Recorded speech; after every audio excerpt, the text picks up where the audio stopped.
I will not hide. I will stand my ground. Oh my! And I'll tell you one thing.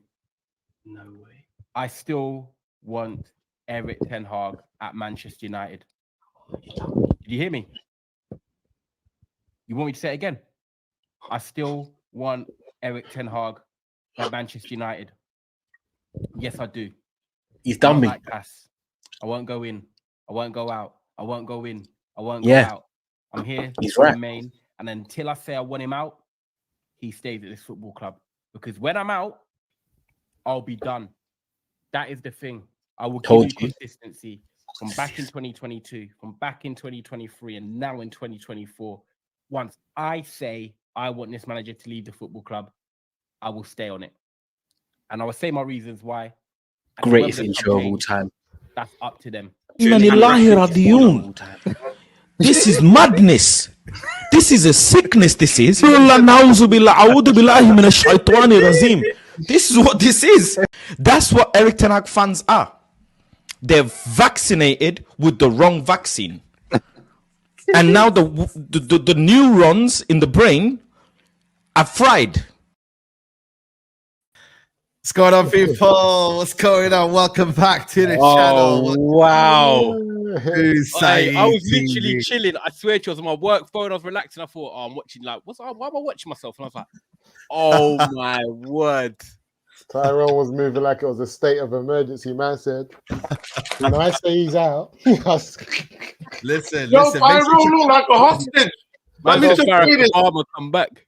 Nah, bro, you look like a hostage, bro. It's like somebody on the other side of the camera was holding a gun to your head. Oh, I mean it though. Do you know what? I was just saying. Can you hear this? I was like, that is me. Once I'm out, I ain't doing this in and out thing. I'm staying consistent. As soon as I saw that, Saeed, listen, as soon as I saw that, I went in deep for the moat. We're all gonna help you, bro. Listen, am I here by myself against everyone today? Don't let that Panha cartel do a stick-up job on you, bro. We're here for you. And as soon as I started hearing that stuff there, I went and drew for the super moat. I said, it's time to get on the bottle.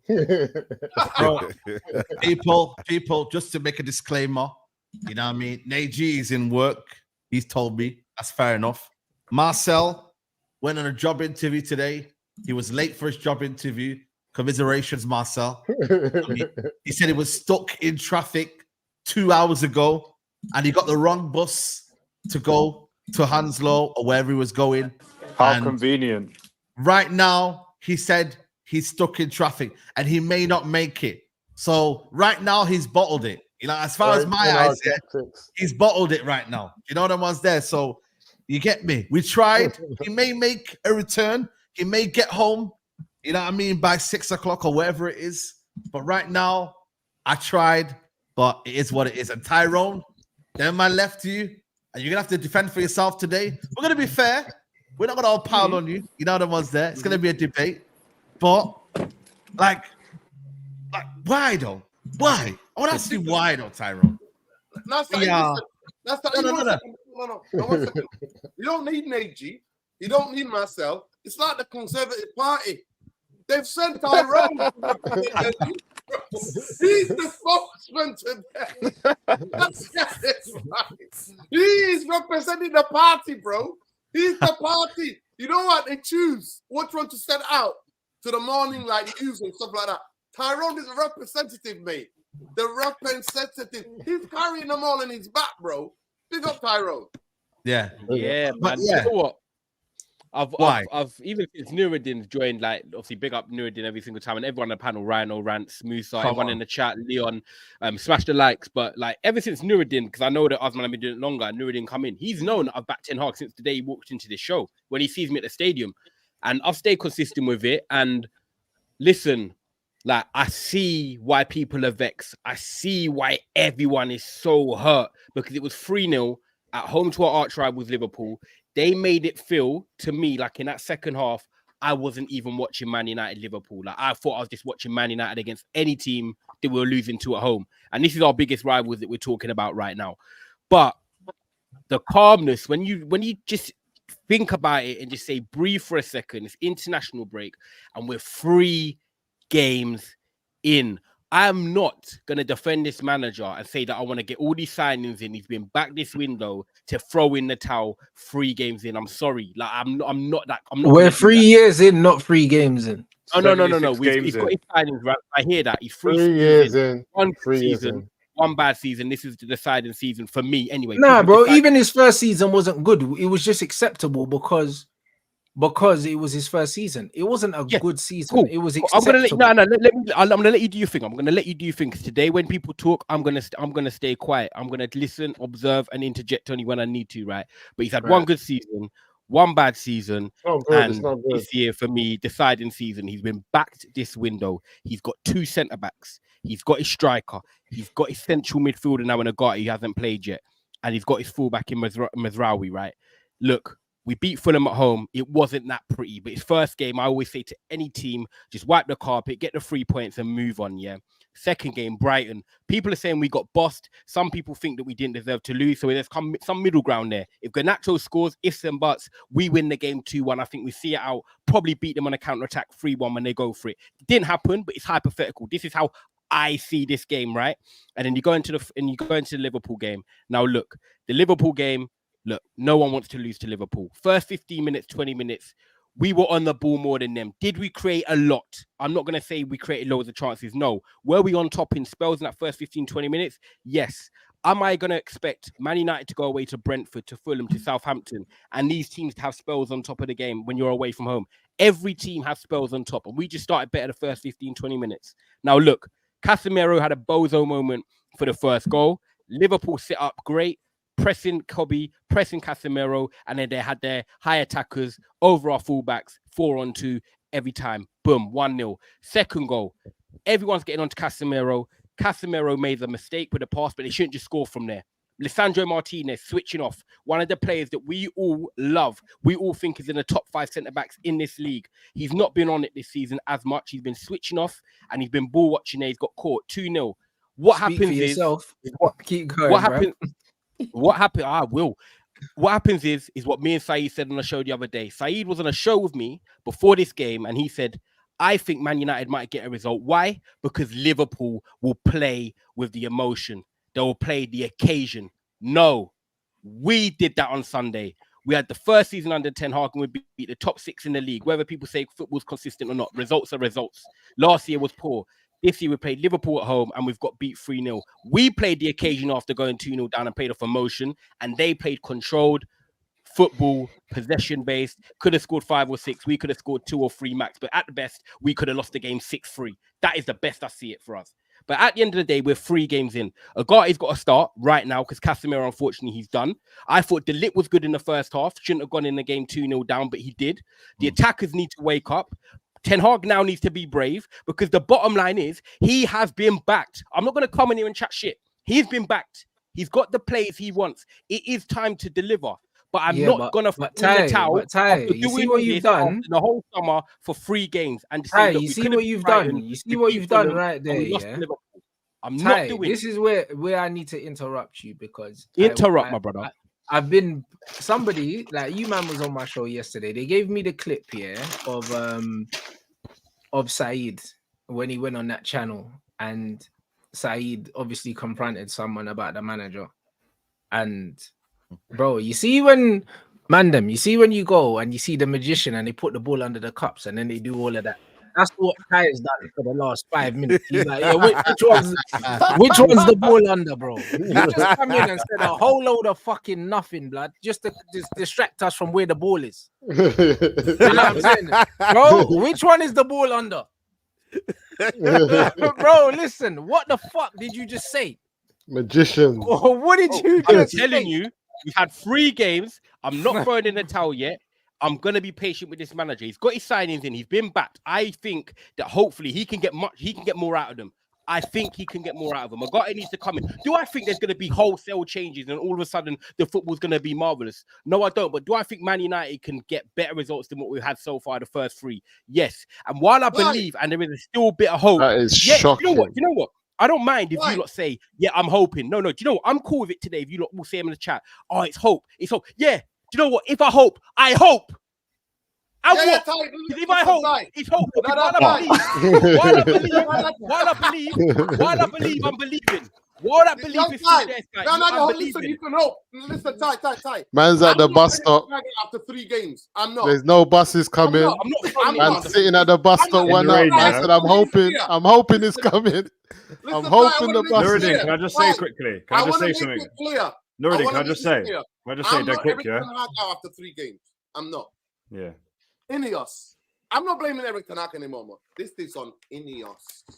For me, my personal view, and it's only going to be time before they pull the trigger and get Rude in place. Because we already know Rude is in place there. We could see the body language on the bench from the other day. So the biggest thing for me is that I'm not saying sack a manager after 3 games. No, I'm not saying that. I'm saying Ineos. I am. Hold that.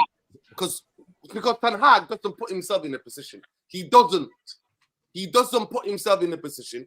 He didn't employ himself in the summer when they were interviewing next man. So it's simple. No, I'm not asking for a manager to be sacked. I have never called for a manager to be sacked after 3 games, and I never will. But to me, I knew this guy wasn't all that when you were jumping fences in the summer. You know what I mean? Fence to fence. When you're the original fencer. But now, I commend you for holding your... I commend you for coming out because... No, sorry, Nuruddin, you know I'm polite, I'm respectful. I'm not the fence sitter, right? You are the fence sitter. No way. No way. I've never said You've got a new fence. You've got a new fence. You even said you look like the bread was on the fence. It's so respectful, right? I love all the man. I've never once said I want this manager out of the club. I've defended him and I've made excuses or reasons why I back him still, but I've never said I want this manager out the club. It's simple as that. So for me, Ty, you're misunderstanding, Ty. You're misunderstanding. You know the reason why you get accused of sitting on the fence is because you back the manager, but then in the same breath you give us 21 reasons why he should be gone. Yeah. And this is the thing. No, so now understanding why I know that you guys want him out. No, but I hear that. But if you understand why we want him out, that means you must see some validity in stuff we're saying. Do you know what I'm saying? If you couldn't understand why we wanted him out and you thought that we were wrong, then that's different. But you're saying you understand. So we don't understand what you're understanding, bruv. Do you get what I'm saying? Because there seems to be, that's what I mean. It's mixed messages, bro. It's mixed messages. You're saying, I get what you man are saying, but this is what I'm saying. But how can you get what we're saying and still be thinking what you're thinking, blood? It's not making sense. You're not a stupid brother. So this is why it looks like because you're sitting on the fence. I believe and hope also, like I said at the same time, because yes, part of it is hope. I see KG even say, look, it might be a bit of hope on the other day on Flex's show. And he's right. Until you have lost that hope and belief in the manager that I wanted as much as anyone since Ferguson left the club. No Moyes, Mourinho, Van Gaal, or anyone comes close to how I felt when we were getting Ten Hag. I was like, this is the guy. And at the end of the day, right? I think someone like me, who I think people think is delusional, I think I'm being real, right? Because at the end of the day, I'm not coming on here saying this manager makes no mistakes. I see the mistakes he does make. What he even said, look, for example, what he said after the game, talking about Man United still win trophies at the end of the season. The bottom line is, don't be saying that because Manchester United have won the most leagues in this country, right? We're not a cup team. We're a Premier League team that want to be winning leagues and competing. Don't come out here and say, we are now. Yeah, but bro, where does the hope come from? Where does the hope come from? Where does the hope come from? Where does the hope come from? What has he done to give you hope outside of the cup competitions? Outside of these cup competitions, if you told me you had hope that we could win the Europa League, I'll be like, yeah, I get you. I get you. And we didn't even play well in any of these cup competitions either. We didn't even play well. Yeah, go on, Traps. Can you hear you? Yeah, Traps. Rants. The hope comes from, we already discussed this in the group chat.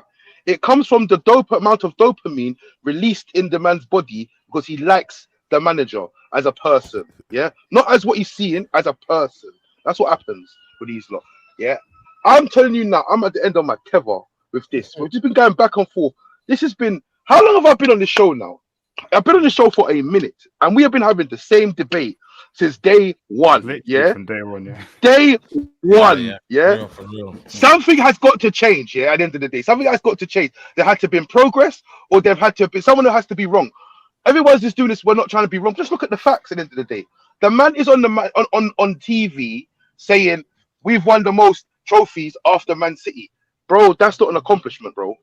Because at the end of the day, right? Yeah, what Manchester United pride themselves on is leagues and Champions Leagues. We've won nothing. We've not won either of them. We've done either of them. So all of this, the point is, the manager has done so much things now where it's getting to the point where it's like it's either you want him to stay or you want him to go. And if you want him to stay, you need to know why you want him to stay. Because the only reason why you want him to stay is because you hope that he can turn things around, because you love the club and you want things to turn around. But unfortunately, sometimes in life, yeah, people end up in positions that they shouldn't end up in, and as a result, it's too much for them. Yeah, it's too much for them. He has, like, we're seeing the same mistakes over and over again. Thanks. Yeah, people are talking about 3 games into the season, sack him 3 games into the season. I'm saying sack him 3 games into the season. Yeah, there's 35 games left to play for. We can salvage something. Not only that, yeah, is that what you're going off like things change. Like if you're the same, he's doing the same things that happened last season. The same situation happened last season. So whether it's 3 games this season, he's still been in charge for nearly 3 years. So, and we haven't seen any progress. So people talk about sack the manager. Let me tell you something about this guy. This guy come here hugging bare dishes, yeah, that he won in Holland, yeah. Talking about he's the man. He couldn't even hold the dishes in that. There were so many of them. But let me tell you who else did that, yeah.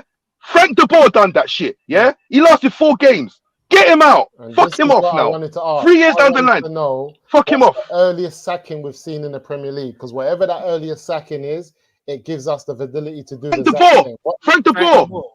After how many games? Frank de Boer. Get him out. After how many games? 4 games. 4 games. All roads lead to and Musa. Just to give you something, give some extra context to that. Frank de Boer only managed 4 games in the Premier League. This man's managed how many? 60 odd, 70 odd. That's deep. So that was his first season. He just got the contract. You just got it, bro. He come fresh from he come fresh from Ajax. Yeah. So he basically didn't even warm up, Musa. Yeah, so he got the car, he writ it off, and they said, "Give me the keys back. It's long." Yeah. It's long. It's long. I'm trying to say, bro, this thing is crazy. When man say they have faith in him, yeah, he ain't showing us nothing, bro. Yeah, you know them ones there. Right? He ain't showing us nothing, bro. Even if Mandem are religious, bruv, in the religious books, Mandem have to, yeah, show man a miracle for man to believe in. Show man something. You know the ones there. Man said, everybody said, nah, show me something, brother. I believe in miracles. Mandem weren't just believing them off rip, blood. No one. Like, all the show, man, nothing. I see. Man are doing miracles, blood. Man have to show man what you on. He ain't showed us nothing. That's the worry for me. That's the worry, buddy. It's that he's not showed us anything. You see, how you get down? No miracles, blood. Show that. That's crazy. I know.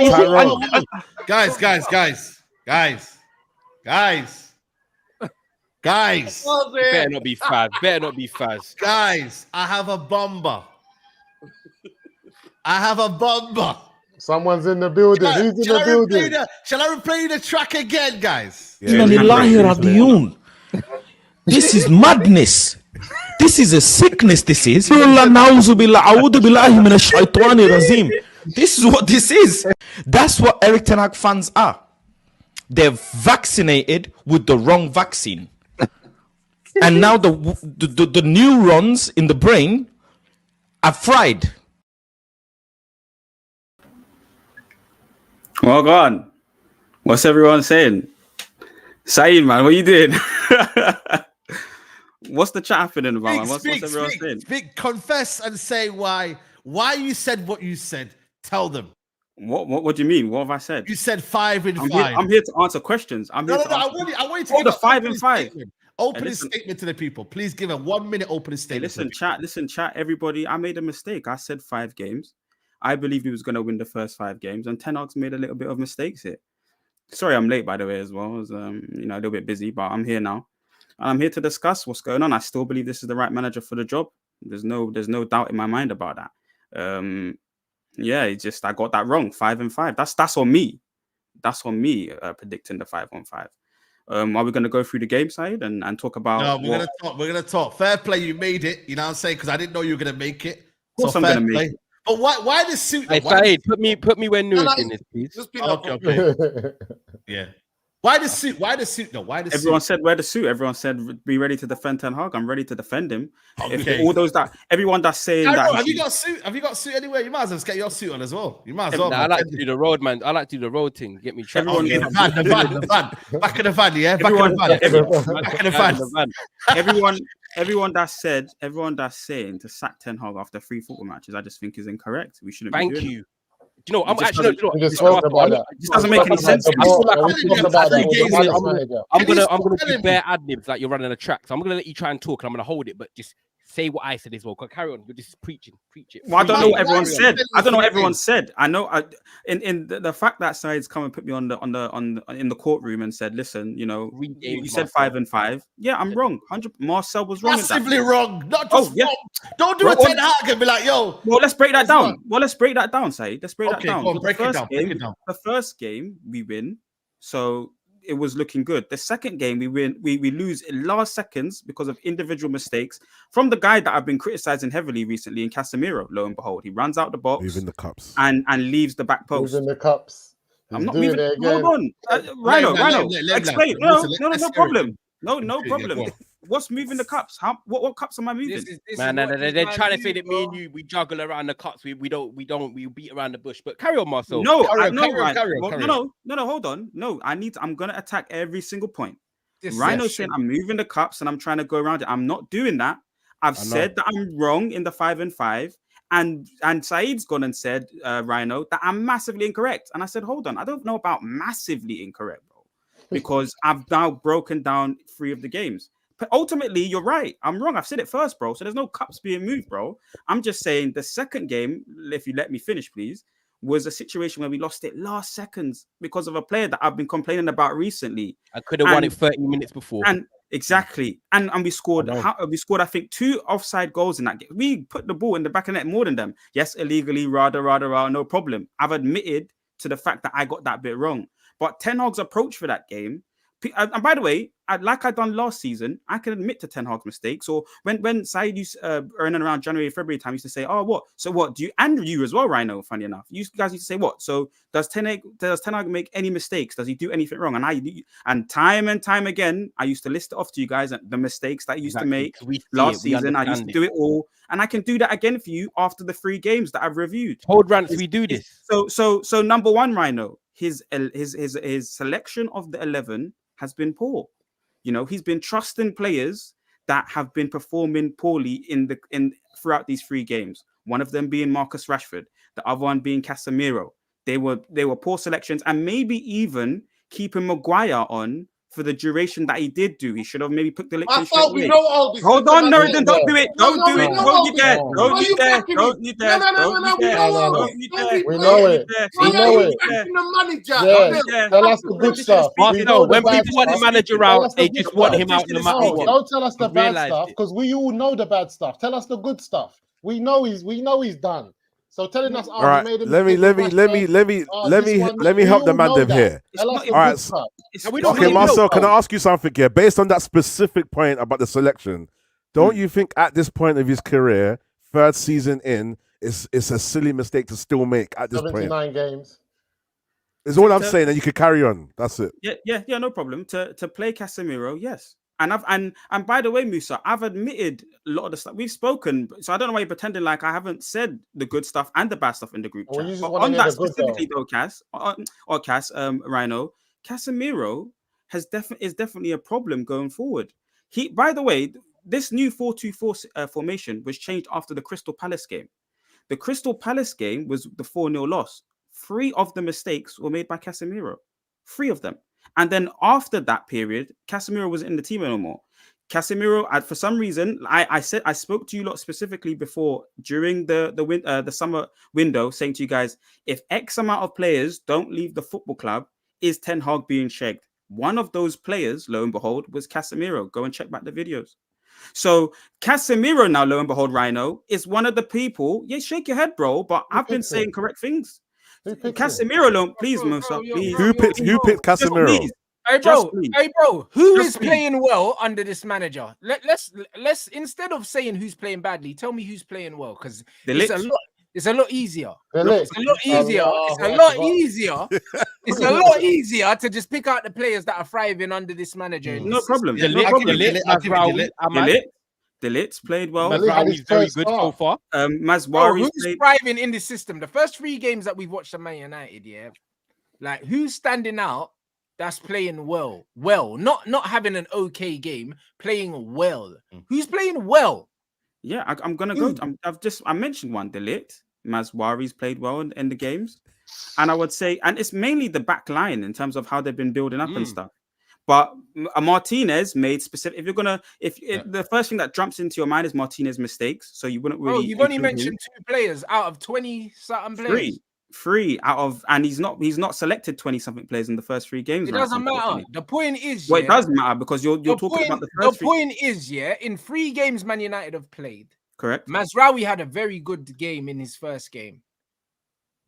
And you're saying De Ligt had a good first half against Liverpool, and that was his first start. So what you're really telling me... was actually good against Fulham, I'll be real. He was. But again, he wasn't good against Liverpool. So again, it comes down to... It comes down to how the systems mesh with each other. The bottom line is, nobody's really looked good, because the system is the fucking problem. Yeah. Because Yeah, as but- much but, as, Rand, okay, as let much me as say something to you. Casemiro, Rand. yeah, was at fault and all these things, he put Kobe in his position, and Kobe Okay. gave them a fucking goal as well. Okay, Rance, I hear that, right? But we're Well, 3 Kobe games in. shit Like now Marcel too. said, we're 3 games in. But other than Liverpool and Man City, Chelsea haven't looked 79 amazing. games, Tottenham haven't 79 looked games. amazing. Oh, There's no why other do we team. care about Why are other we teams, doing the fam? compare game? Why do we Hold care on, about hold other on. teams? We're Tyrone? not talking about Tottenham. This is what you do. You We're don't not like being talking about defensive. Tottenham. Tyrone, respectfully though, why do we care about Tottenham? We want to care about What ourselves. I'm saying is our rivals here that aspirations to go for top 4, win trophies, whatever they want to do, Chelsea, whatever. I'm saying that they've got new signings in as well as us, but we've got a manager that's been here a bit longer. But They all not got new everyone, managers. not everyone is clicking yet. I'm saying it's 3 games in, Clicking and not hype. everything is clicking. He right? lost 2 games, out of 3. But one and of them, both games, one the of them managers just got here. Both games. The So thing is, just on the with the- formation But Tyrone, do quickly, you get where I'm coming from though? Why do we need to care? Saeed, you know what? I always hear it, Saeed. I always do. Because I understand where the pros and cons are. I get he made mistakes. I understand. But always Ty, think Ten Hag can that improve point's it. not But valid. just because I still want the manager and after 3 games, listen, I'm it's not so going to sad. defend this. Hear that, but I'm not going Ty- to defend this Okay, manager. let Leon land. Let Leon land. That point's not valid because if you're going to compare us to other teams over the 76 games that Ten Hag has been here, they've played way better than we have. So it's just not valid. You know what I mean? Because and there's been impact faster. Managers have gone in. Even Poch, when he was struggling at Chelsea, showed me way more than this guy has. Like I could actually see them trying to do something. Towards the end. I don't know, man. I don't know, man. I'm sorry. Tyrone, can I ask you something? Can I ask you something? No, he did the Ten Hag. Can I ask you something? Yeah, Tyrone and Marcel. Do you guys like food? Oh, here we go. Do you guys like food? Yes or no? Obviously. All right, cool. So I come to your crib, yeah, and I cook for you guys, yeah. Every time I'm cooking for you guys, you get a bellyache, yeah. How much faith are you gonna give me to cook for you next time? Or are you gonna tell me, oh, it's calm because when so-and-so cooked, he had a bellyache too, so it's fine. That's what you're saying right now. Because other man are getting bellyaches from other shops, it's fine that my food gives you a bellyache. Is that cool? Is that fine, bro? So trophies are bellyaches, is what you're saying. Yeah, they're bellyaches. Because you know what a trophy is? No. Let me tell you. Trophies are bellyaches. You know why it's a bellyache? Someone clip that. The trophy is a nice bit of meat in that bellyache that you're about to get. Exactly. That's what a trophy is. Exactly. It's a nice bit of meat. You bite a bit Especially for of the oxtail, you're like, trophies. right, this oxtail's nice. And the next minute, it's all rough. Your belly's just making bare So how much faith? That's what So a how much trophy is. faith do you give me to cook for you again? Because this is what Nah, that man, Ten Hag is to me. your trophies. I don't want your trophies because your trophies is just a nice bit of meat. Don't cook for me. Don't cook for me, my brother. Keep your food. It's just a front, blood. The belly is coming. Blood. It's coming. Hey. Nah, it's But mad. that analogy was mad. That's you know what that's the best one that's landed because I see the flower thing right now. You did work on that one. The magicians are baffled. The magicians are baffled. They can't handle that one. Nah, the magician thing's killing me as well, Ron. This Sorry. one is deeper. This one is deeper. I'm telling you. The trophy thing is so fucking lazy. And I was having this argument with Lee Gunner yesterday. Yeah, facts. As Lee was saying, I'd rather, we finish 8th and win the FA Cup. I was like, no, you wouldn't. No. You know what I'm saying? No, you wouldn't. You just say All that of that because- nightmare for one You little just say thing. that because you finished second 2 years in a row. The reality is, like I said, the Premier League is everyone's bread and butter because at the end of the day, like this is what we play for, bro. We're Premier League football fans, blood. That's what we are. If Man United got relegated, it's a heartbreak. You know them ones there, like man are playing in the Prem. You get me? So the Prem is bread and butter. As a Man United fan, the Prem's first, then it's the Champions League, and then it's the FA Cup, and then it's the League Cup. And the League Cup, is where we play the youngsters. That's how I know the League Cup. We play the youth them. And even the FA Cup we never took seriously. That's why Arsenal have won so many, because we didn't give a shit about that either. It was Premier League and Champions League. That's the era I grew up in. So even the FA Cup, when you look at some of our best players, like our biggest players, a lot of them didn't win many FA Cups because we didn't rate that competition that, bro. We were the face of this country in the Champions League. Out of it for a year. We all bro. For a year. So with all that in mind, when did the League Cup become enough of a trophy? When we haven't been winning for the last. No. Hold on. Let me tell you something. Your league position is a true reflection of what happened throughout the league. No. It's a true reflection of where you are. Like I remember, I remember there was a season. I think Chelsea got into the Champions League, and I think they finished like 6th in the league, and it ended up signing Eden Hazard, bro. Like they weren't the best team in the country, at the time, but they won the fucking Champions League. How do you win the Champions League but you finish 6th in your league, blood? Yeah. Do you know what I'm saying? Like, bro, this is why, trophies are not a reflection of the quality of the team, bro. You were just the best team on the day at that time. That's all you. There's also context to our runs though as well. The Carabao Cup run. Let's be honest, we were playing Charlton. Who were playing? Who do we play? Reading and all that. The FA Cup. Coventry should have beat us. 2012 Europa League. They qualified for the Champions League after finishing 6th in the fucking league, bro. Do you know what I'm saying? You know, and it's one of them ones. Man United, when we won the Premier League, when we won our Champions Leagues, we were champions of England at the same time. You know them ones there, bro. Like Liverpool weren't champions of England when they were champions of Europe.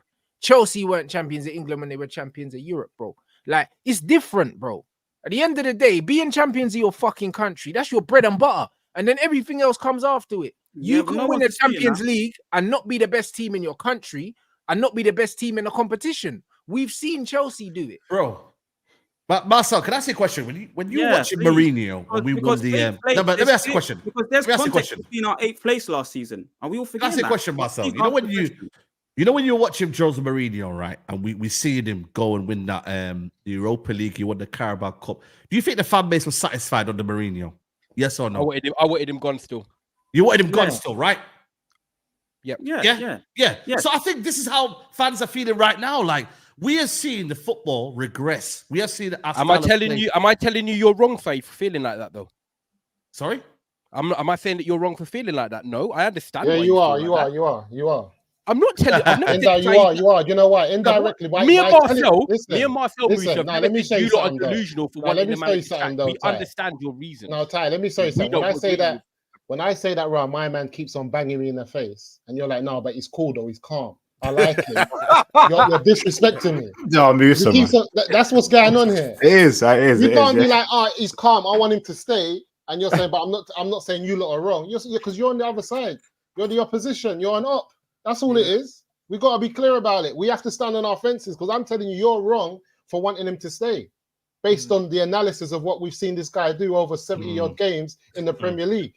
And I'm not saying that it's a fist fight, but I'm just saying you're wrong. And I don't see you as on the same side as the fans that want him out based on what we've seen. Not just on, Eric Ten Hag, we're not feeling him. Now, Mandem, he's been here for a long time. His first season was mediocre.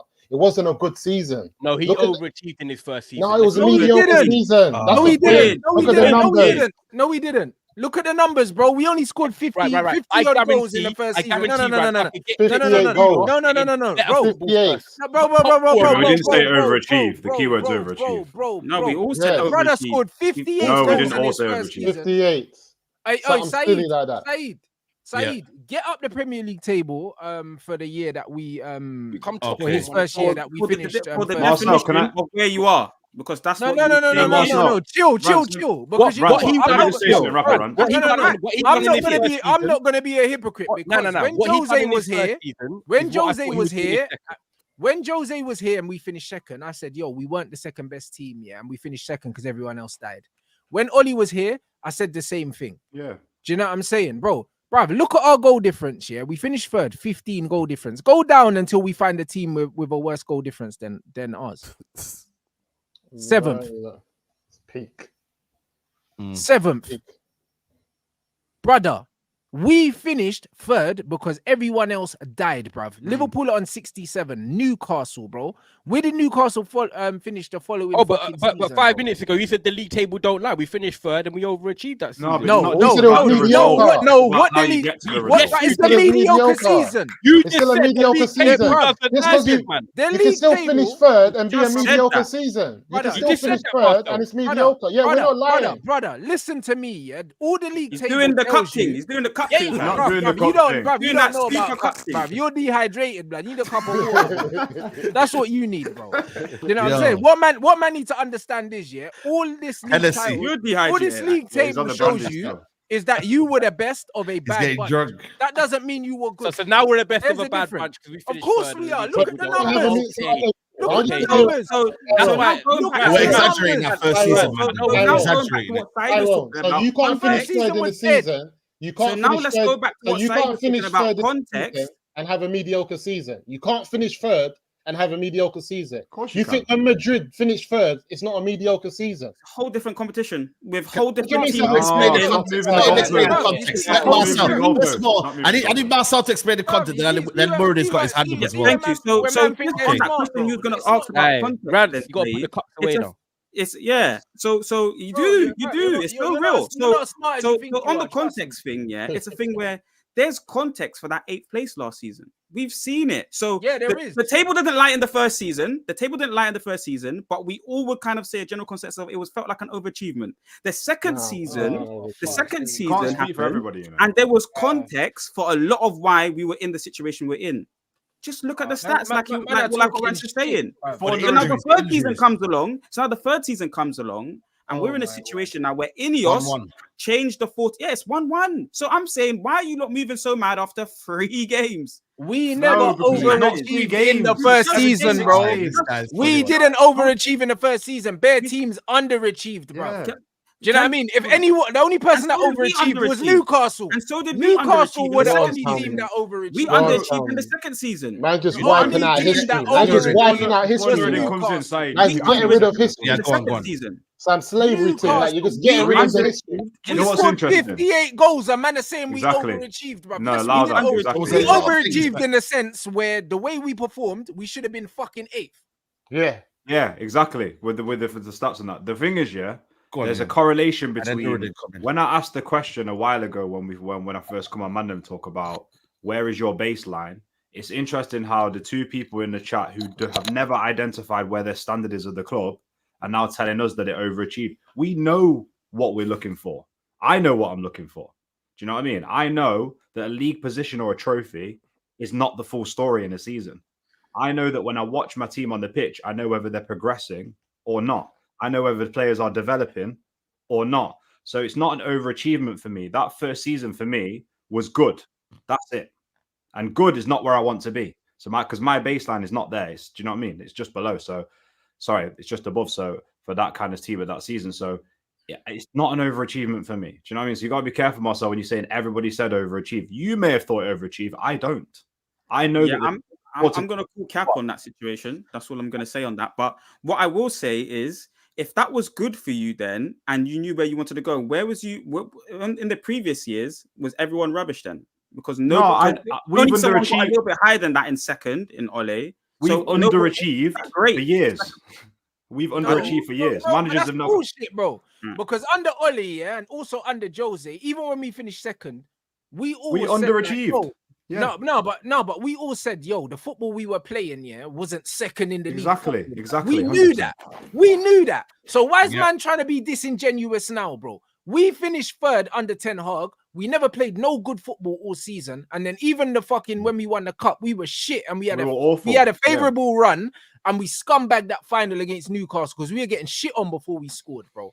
Man are out here doing the disingenuous thing, trying to rewrite. Everyone came out and said the last good game we had in our first season was against Barcelona. Everyone came out and said that. Everyone said that. And by the way, there's 4.5k here, and we need to get these likes on, man. Shout out to everybody here. We lost 9 games in our first season and still finished third. How did we finish third with 9 games? Furthermore, a lot of you man have come in here and said that we played well for 20 minutes and 45 minutes and stuff like that. So we haven't played well for time. Brother, first season 9 losses, second season 14 losses. Progress. It was more on our defense as well. We had a bit of but yeah, anyway, Nuruddin, go ahead. You're on mute, by the way. Here, man. Yo, big up everybody. Listen, at the end of the day, we can talk about last season, we can talk about this season.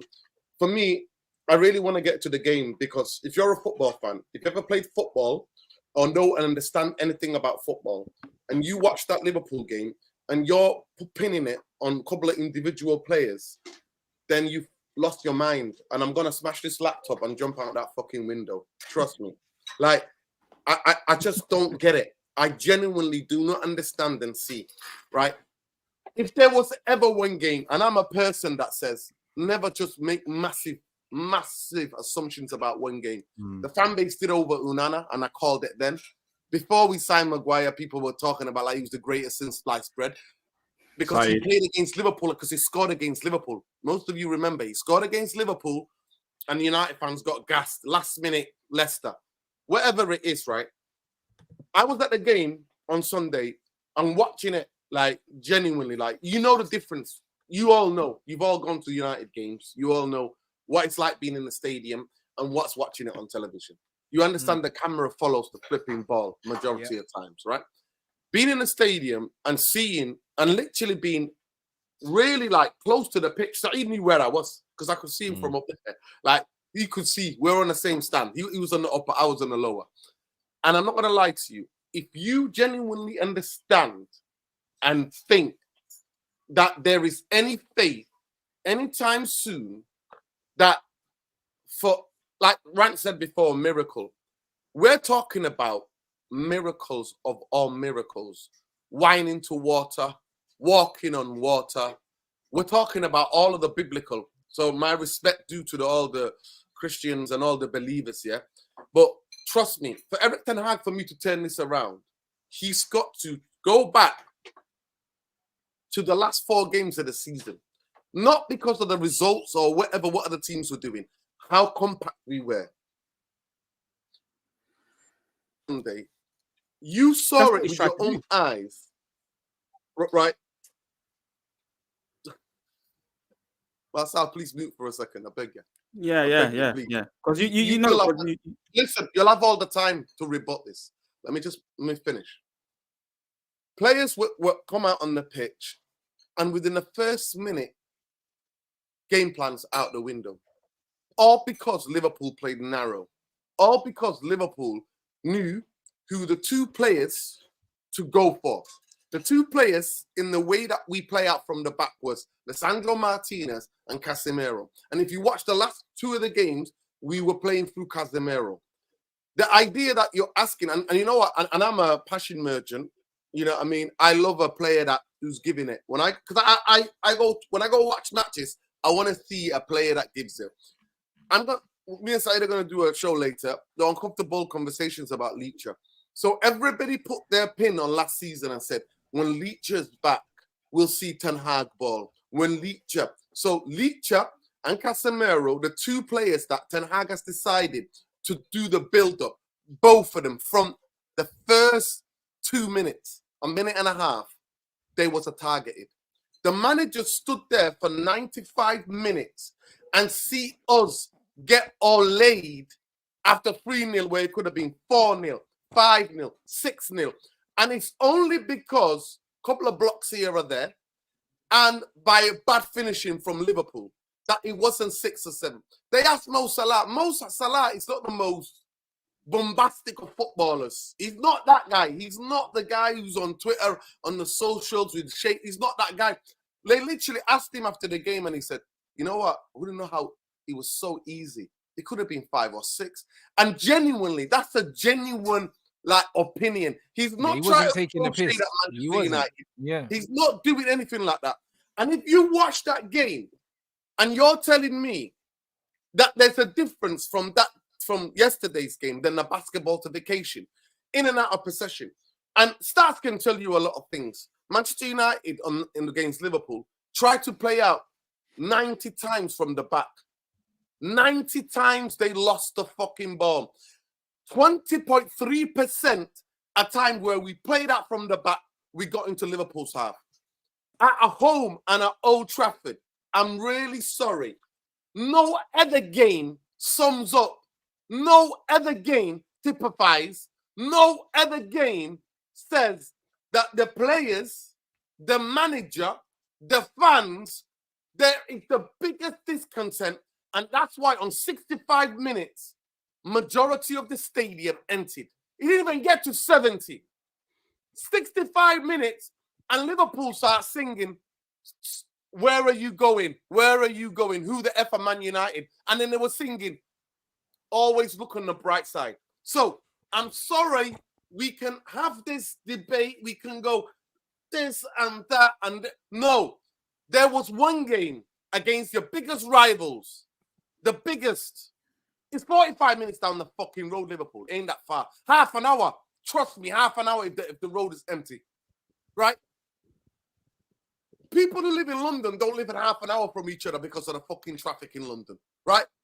Where I know is to Rance, it takes hours. Or even Musa. Like, this is madness. This is a derby game. And we're getting Olayed. And for me, I don't mind. It's sport. It's sport, right? It ain't life or death. It's just sport. People can have a game plan, can really get a game plan wrong. But I'm sorry to say, the failure of this manager, and to me, it happened when it was 7-0.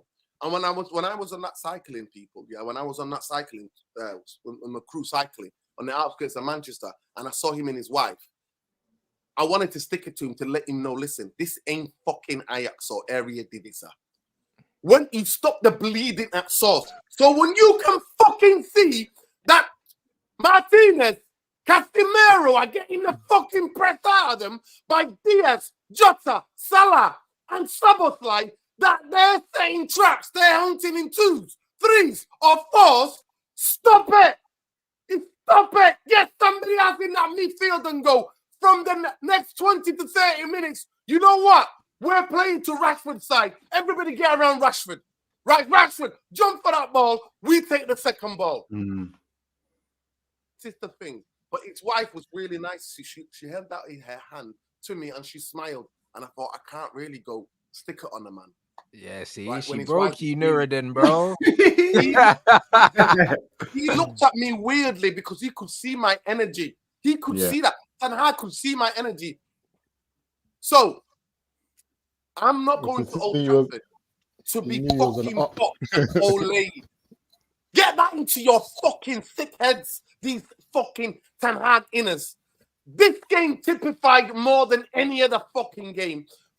He do not act. He comes on the touchline, fucking notes.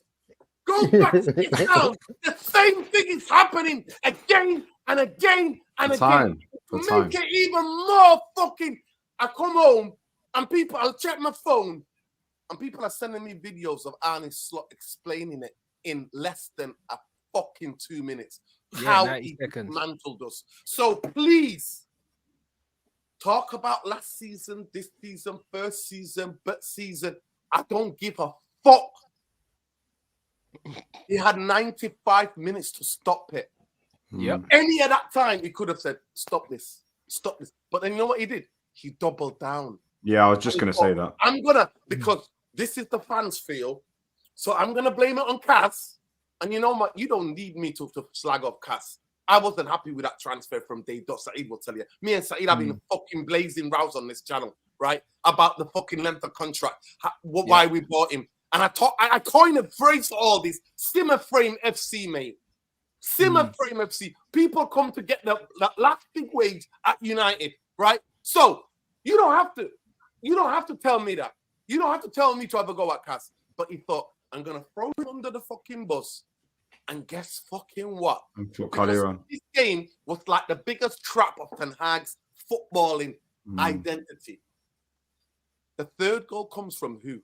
Properly the most technical footballer who can receive it on the front foot, who can receive it on the back foot is Kobe.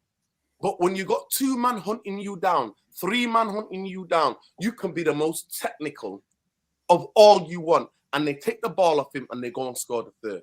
So blaming it on Kaz, that goes out the fucking window. That goes out the window.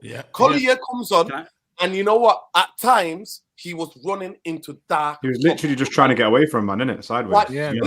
Listen, dark alleys. So at the end of this day, if you hand on your heart, hand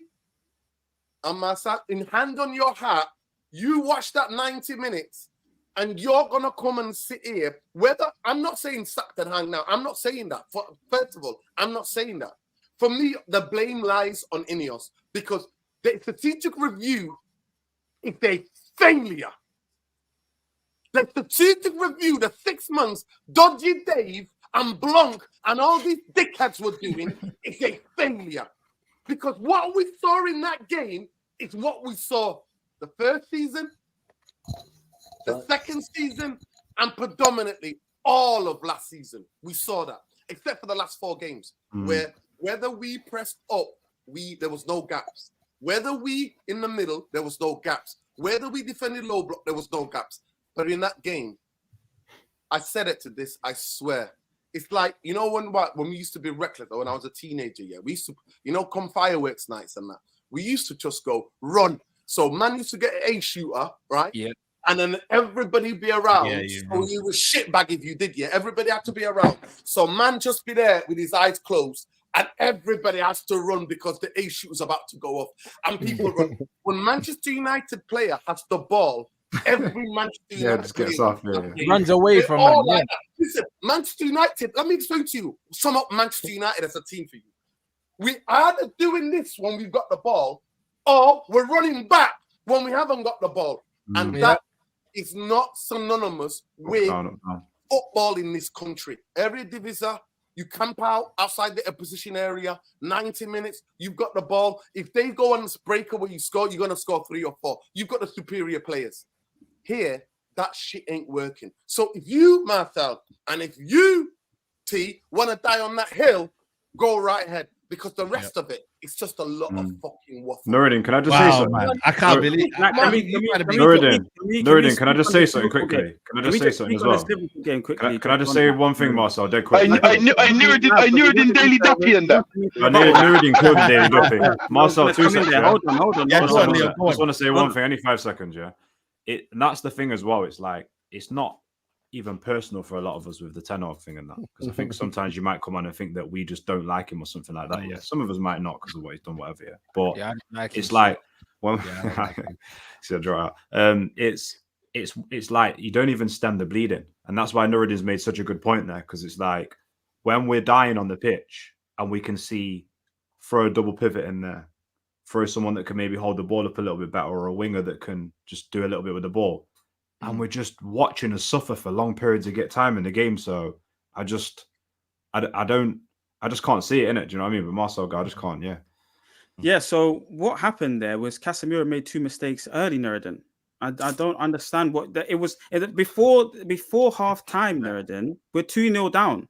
Am I wrong, Nuruddin? No, stop. No, Nuruddin, let's have a conversation. Don't run away. Do you want a team that scores another 3-4 goals in a system that creates that? Because mistakes happen in football. Do you want a team that can bounce back in a system that works? Leon, Mazwari was a free pass for the first goal that we concede. Mazwari is right there as a free pass, and he has an opportunity to take 3 touches before he makes his first time pass to nobody.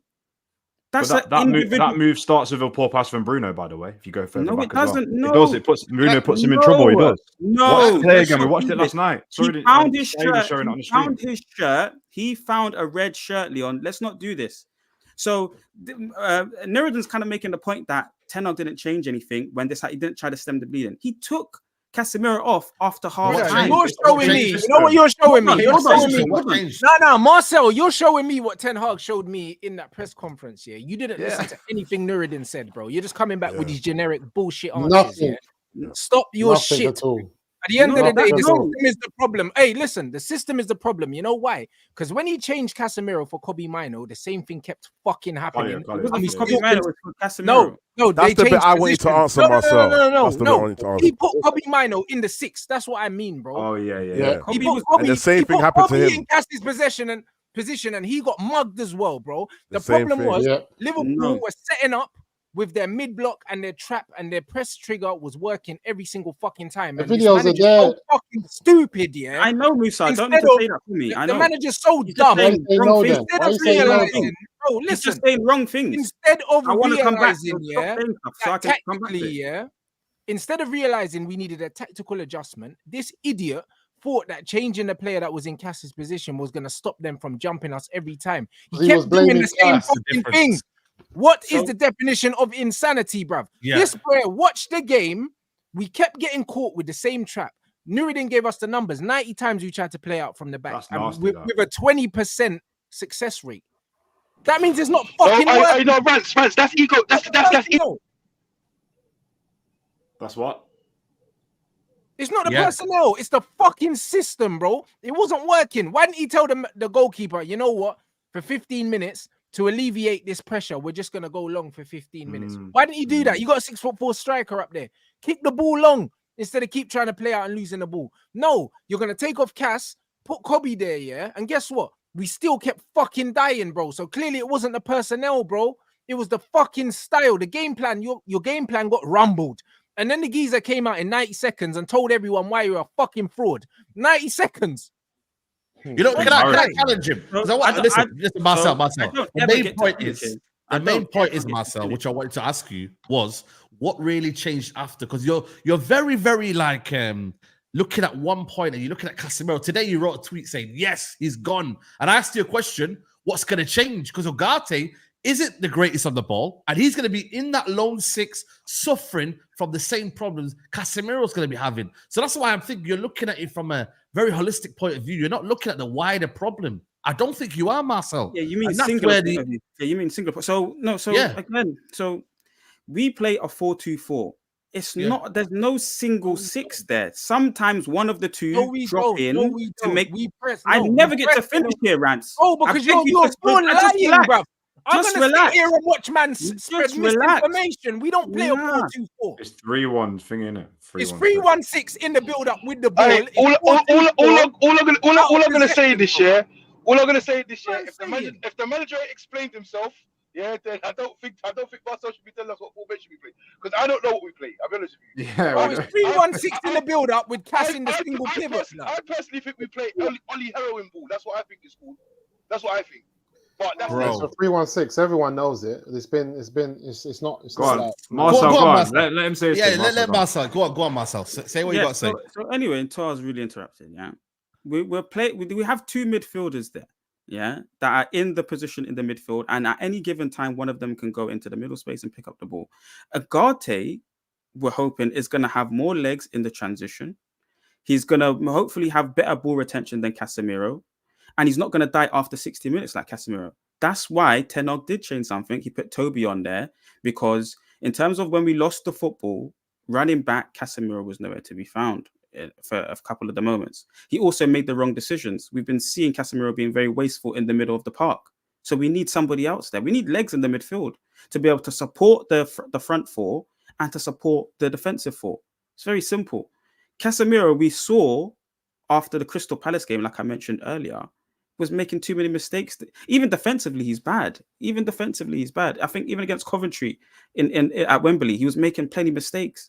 He's just done as a player. So I hear that the shape and the system was wrong. I was here on the channel telling you guys that he should be playing counter-attack. I was the one that said it, even though I've got it wrong. No, Marcel, you said Oli ball. Oli ball. That's what you said. Oli ball. Again, we're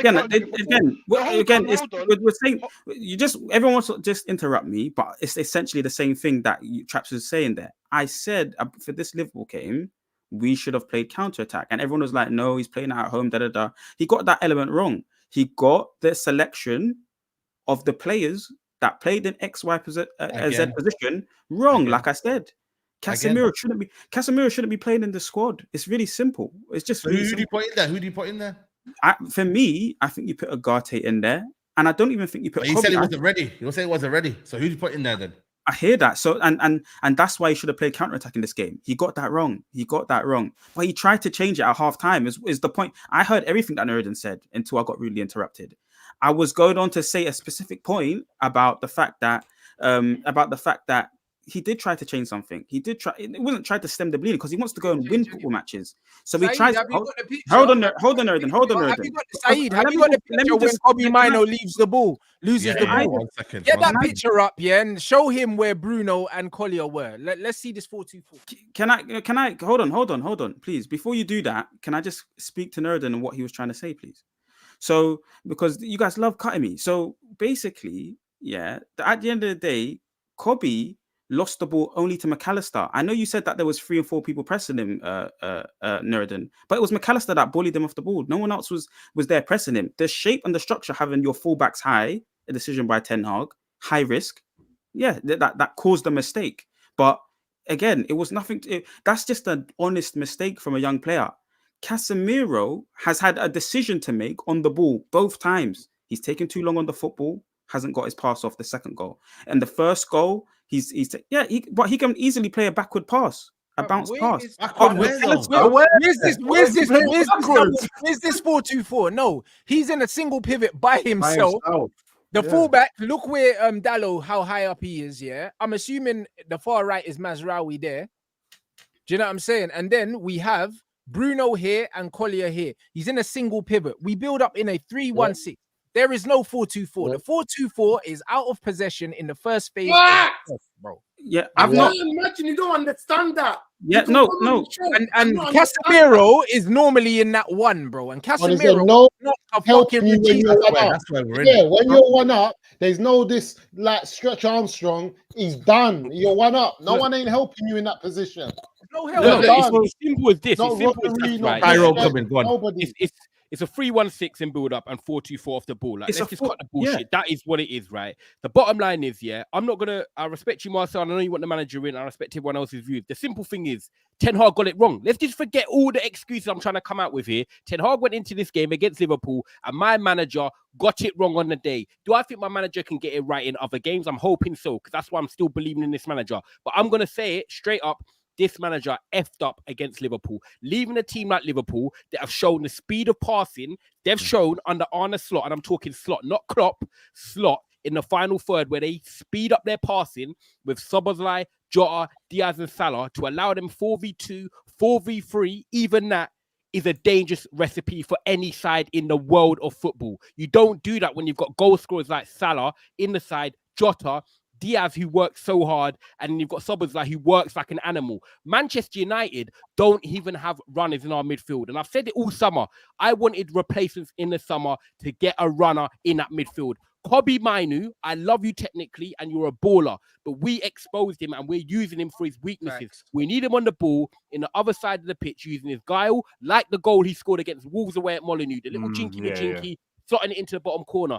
Kobbie's a good player, but he can't run in the midfield. He hasn't got the engine, and I respect it because a player can't have it all. One sec, please. I've chilled for a while, and then you've got Casemiro in there. We know what he's good at when he has support around him and he's just there to mop up the shit and give it simple passes. But we're leaving him in acres of space. Now, Ten Hag, this is what I've got to say. And I said it in my video on Never a Foul where I've backed Ten Hag. But now he needs to deliver and change it. If you're a good manager, you'll recognize the mistakes like you did 4 games towards the end of the season. And in the first season after the first 2 games, we went pragmatic. The football was okay. And you got a top 4 and won as a trophy. Now, this is how I see it happening now. His plan is to get Agati to come into that midfield, and he provides more legs. He's a bit more dynamic. He can be rushing the challenge at times, but then he wants De Ligt or Yoro in. He's clearly said season after season after season, he wants to play a high line. This is what Ten Hag said. I'm not saying what he's done, what he said. Now, what he said is that he wants a high line again this season. Maguire's been playing the first couple of games. De Ligt came in, looked good for the first half. He's got a bit more pace than Maguire. Yoro is quicker than both of them. He wants to get us playing more possession-based football, getting higher up into the pitch. What we want to do is simple as this. We want to have Yoro, Martinez at the halfway line because Yoro can be like a Varane recovery pace. We don't want to have Agati in front of that back 4 doing what he does best, being like a fly on shit and winning that ball back. But then what does that do already? Tactically, that makes the gaps in the team smaller because we're at the halfway line. We've got Yoro who's got pace and we've got a guy in front of the back 4. And what will it potentially do? This is what I'm believing and hoping it can work. We get the ball back quicker, and then we've got Bruno and Kobbie in the positions I just said 2 minutes ago that I want Kobbie and Bruno in. Advanced positions in the final third. You've got one that some people don't like. Gives the ball away sometimes, but at times he can pick a great pass or he can shoot and get a shot off on goal. Then you've got Kobbie, the balance. He's got the composure. He's got the guile. He can dribble past a few man over 6-7 yards, and he can find neat 1-2s of Ahmad and players like that and make combinations. Now, if Manchester United want to succeed with the players we've got, that's what he needs to do. And if he does that and we fuck up, I'm going to say cool, because at least he's doing what suits the players. Don't do what doesn't suit the players. And that's what Ten Hag done on Sunday. And I'll hold my hand up and say he got it wrong. But if Agati comes in and he gets Yoro back in and he pushes up high out the field, we're going to have smaller gaps like Nuruddin said. More Tyrone, Agati's doing what he's good at. Can I say one thing quickly? In the dugout and we fucking win football matches. But Tyrone, you said this last season about Martinez. If Martinez comes back, we're going to do this. It's the same thing. Yeah. Tell him again. Bro, but you know what the same thing. What evidence have you man seen, that this guy wants to play possession football? There's no evidence. He even came out and said that he wants to be the best transitional team in the league. He's never once said about playing possession. He's not a possession manager. You're on mute, you don't want to play possession, bro. No. What I'm saying is, Rance, it's going to be higher risk, going to be playing a higher line, but what he wants to do is try and sustain teams. But it's relying on the individual again. Oh, when Ugarte comes now, watch, we're going to do this. It's the same old stuff. I don't think he does. I don't think he wants to sustain anything. Rhino. Against for Ajax, right? For Ajax, like Nuruddin said earlier, they beat 80% of the teams in the league when he was there because they have most of the ball and they pen teams back into that half of the pitch and they collect it and recycle it and go again. It's not easy to do that in the Premier League. But if Ten Hag wants to get the best out of these players, he's going to play high risk. And I believe he wants to have the high line with Lenny Yoro, get a guy in front of the back four and try and pen teams back more. When was the last time I could come on here and say Manchester United have actually dominated a game for 70 minutes and we've pen teams back? I admit I haven't. It's always like not under this manager. Not under this manager, bro. Can I say something? Faz is gonna come in next year. Cool, go. Can I just say, is that like what Ty's saying, I don't really understand what he's saying. Because all this stuff that you're saying that the manager wants to do, where did you get this from? Because at the end of the day, right, there's key examples. There's key examples of how a manager wants to play. I.e., we go to Ange Postecoglou. Man is playing Chelsea with 9 men. He still plays his high line, does his thing. After 3 years, we should be able to say, listen, the manager should be able to play what his system, and we'll be able to identify what players are not good enough to play it. We're waiting. We're still waiting for players to come back. Because watch when this one comes. It's like the little boy that every time he wants to say what he wants to say to you, tell you you're a dickhead or whatever else. And when you give him a slap, he's like, oh, watch when I go get my big brother. And his big brother never turns up. Yeah, you know what I mean? This is what's going on here, bro. Stop doing it, bro. Because in the day, the writing has been on the wall for a long time. Man's talking about the manager wants to do this. It was 0-0. Yeah, Liverpool were camped in our half. 0-0. I put it in the chat. 0-0, bro. So do you turn around and tell me how after if a game they were camped in our half? Bro, I put it in the chat. It was 0-0. Virgil van Dijk on the halfway line. The whole team was in our half. The whole team. The whole team. In a moment. No, not in a moment. A sustained attack. Not in a moment. It wasn't a sustained attack. And that's what I'm trying to tell you. So and the thing is, again, this manager, Arne Slot, come about. I didn't even know who he was 3 months ago. He's come about. He's managed to put his stamp on Liverpool. Play like Klopp plays. He's managed to put his stamp in 3 months. Then you've got the Brighton guy. The guy's 35. The guy's younger than me, bro. He's younger than me. Yeah. But he's managed to do. I'm talking about, if we scored this one, if we could have done this, we could have done that. That's not how football's played at the end of the day. That's not how it's played. A result is a result. And whatever the result is, you have to accept it. And we've lost 2 games. We've got 3 points out of 9 now. So realistically, for a manager, and we haven't seen anything to improve that, or to suggest that it's not going to be 3 points in 9 games or 3 points in 5, 6. Yeah, 7. Facts. It's not. There's nothing. There's no positives to take from anything. I'm telling you now. I said it to my friend. I couldn't tell you the last time I went to watch a football game at Old Trafford and I'd come out of there happy. Never. I couldn't tell you the last time. Yeah. I couldn't tell you the last time. It's depressing football. Yeah. At the end of the day, and I don't know why people are holding on to it. But because let me bring in. Because just the last point. I just want you to.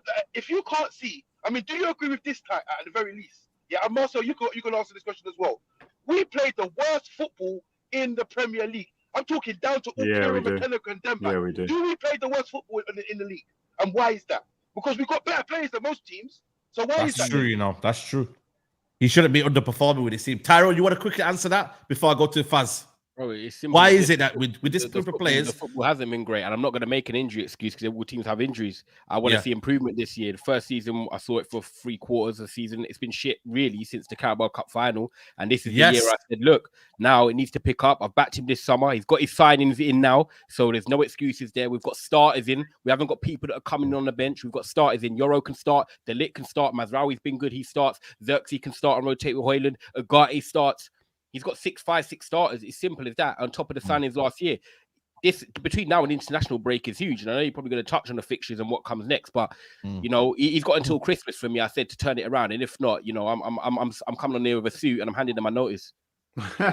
Let me bring in there. Let me bring in there. Faz, can you hear us? Are you in the van right now, Faz?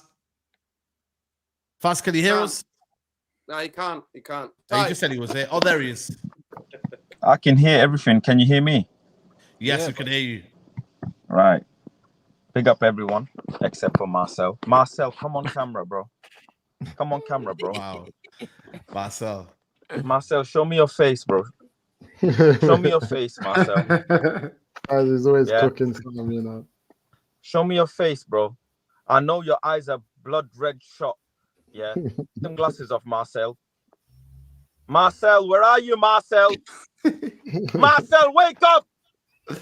This is not a simulation, Marcel. This is not a joke. We will interrupt you, Marcel. We will. We will stop you from enabling this fan base into believing lies, Marcel. That's what we are going to do. We're going to stop you. You and your manager are both pathological liars. You're lying. 2 in midfield was never there. In second half, Toby Collier and Kobe Mino, they were freaking miles apart, bro. Yeah. You're lying. No more explanation. The fact is, you don't explain anything. You just lie, Marcel. You blatantly lie. You pimp Marcel. Oh, there he is. He's there. What are you saying? Hoe of a manager. This guy is a hoe. Marcel's trolling, you know. Marcel's a troll. He's a hoe, Marcel. This guy's got zero knowledge, zero ability to manage Manchester United, yeah? And deep down, you know it. You know enough football. You're here blaming Casemiro, saying he lost the ball early. Do you even hear yourself sometimes? What you're saying? He lost the ball twice. Marcel, when did that shit matter? When you lost 3-0 to anybody? When did XG matter, Marcel? When did it matter, yeah? That the manager's not saying anything about the actual game and rambling on about trophies. How does that work? When is that acceptable, Marcel? You are an enabler. That's what it is. You enable this mediocrity. You're the reason why the manager is talking like this, because of fans like you. Straight up. You make excuses upon excuses, but now at this point, it's not excuses. You know what? Excuses can be things that are truth as well. You and your type of people, you lie, blatant lie. Blatant lie. There are how many other teams are there in Premier League, yeah, with dud midfield, and they can still bop us? What about Klopp when he had a dinosaur midfield, bro, and we bantered him?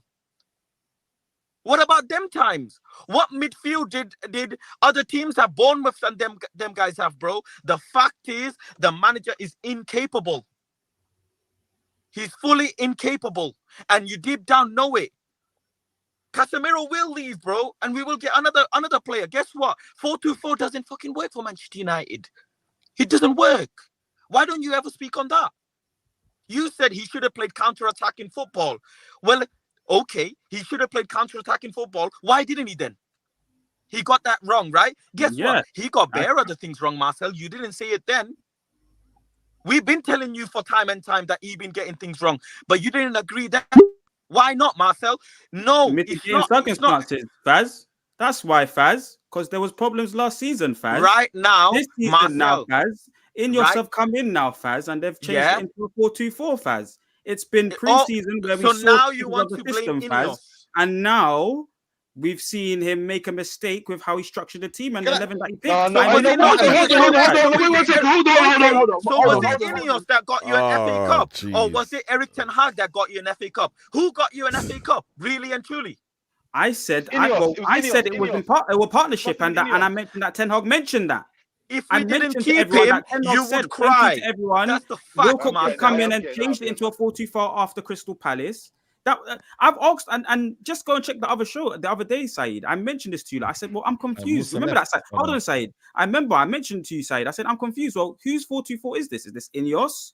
Or is this I have never heard this shit before. Whose formation? What the hell are you talking about, Marcel? What are you talking about? Wilcock gave him recommendations. Now you're telling me that the Ineos are doing formation. So what the hell is a manager for?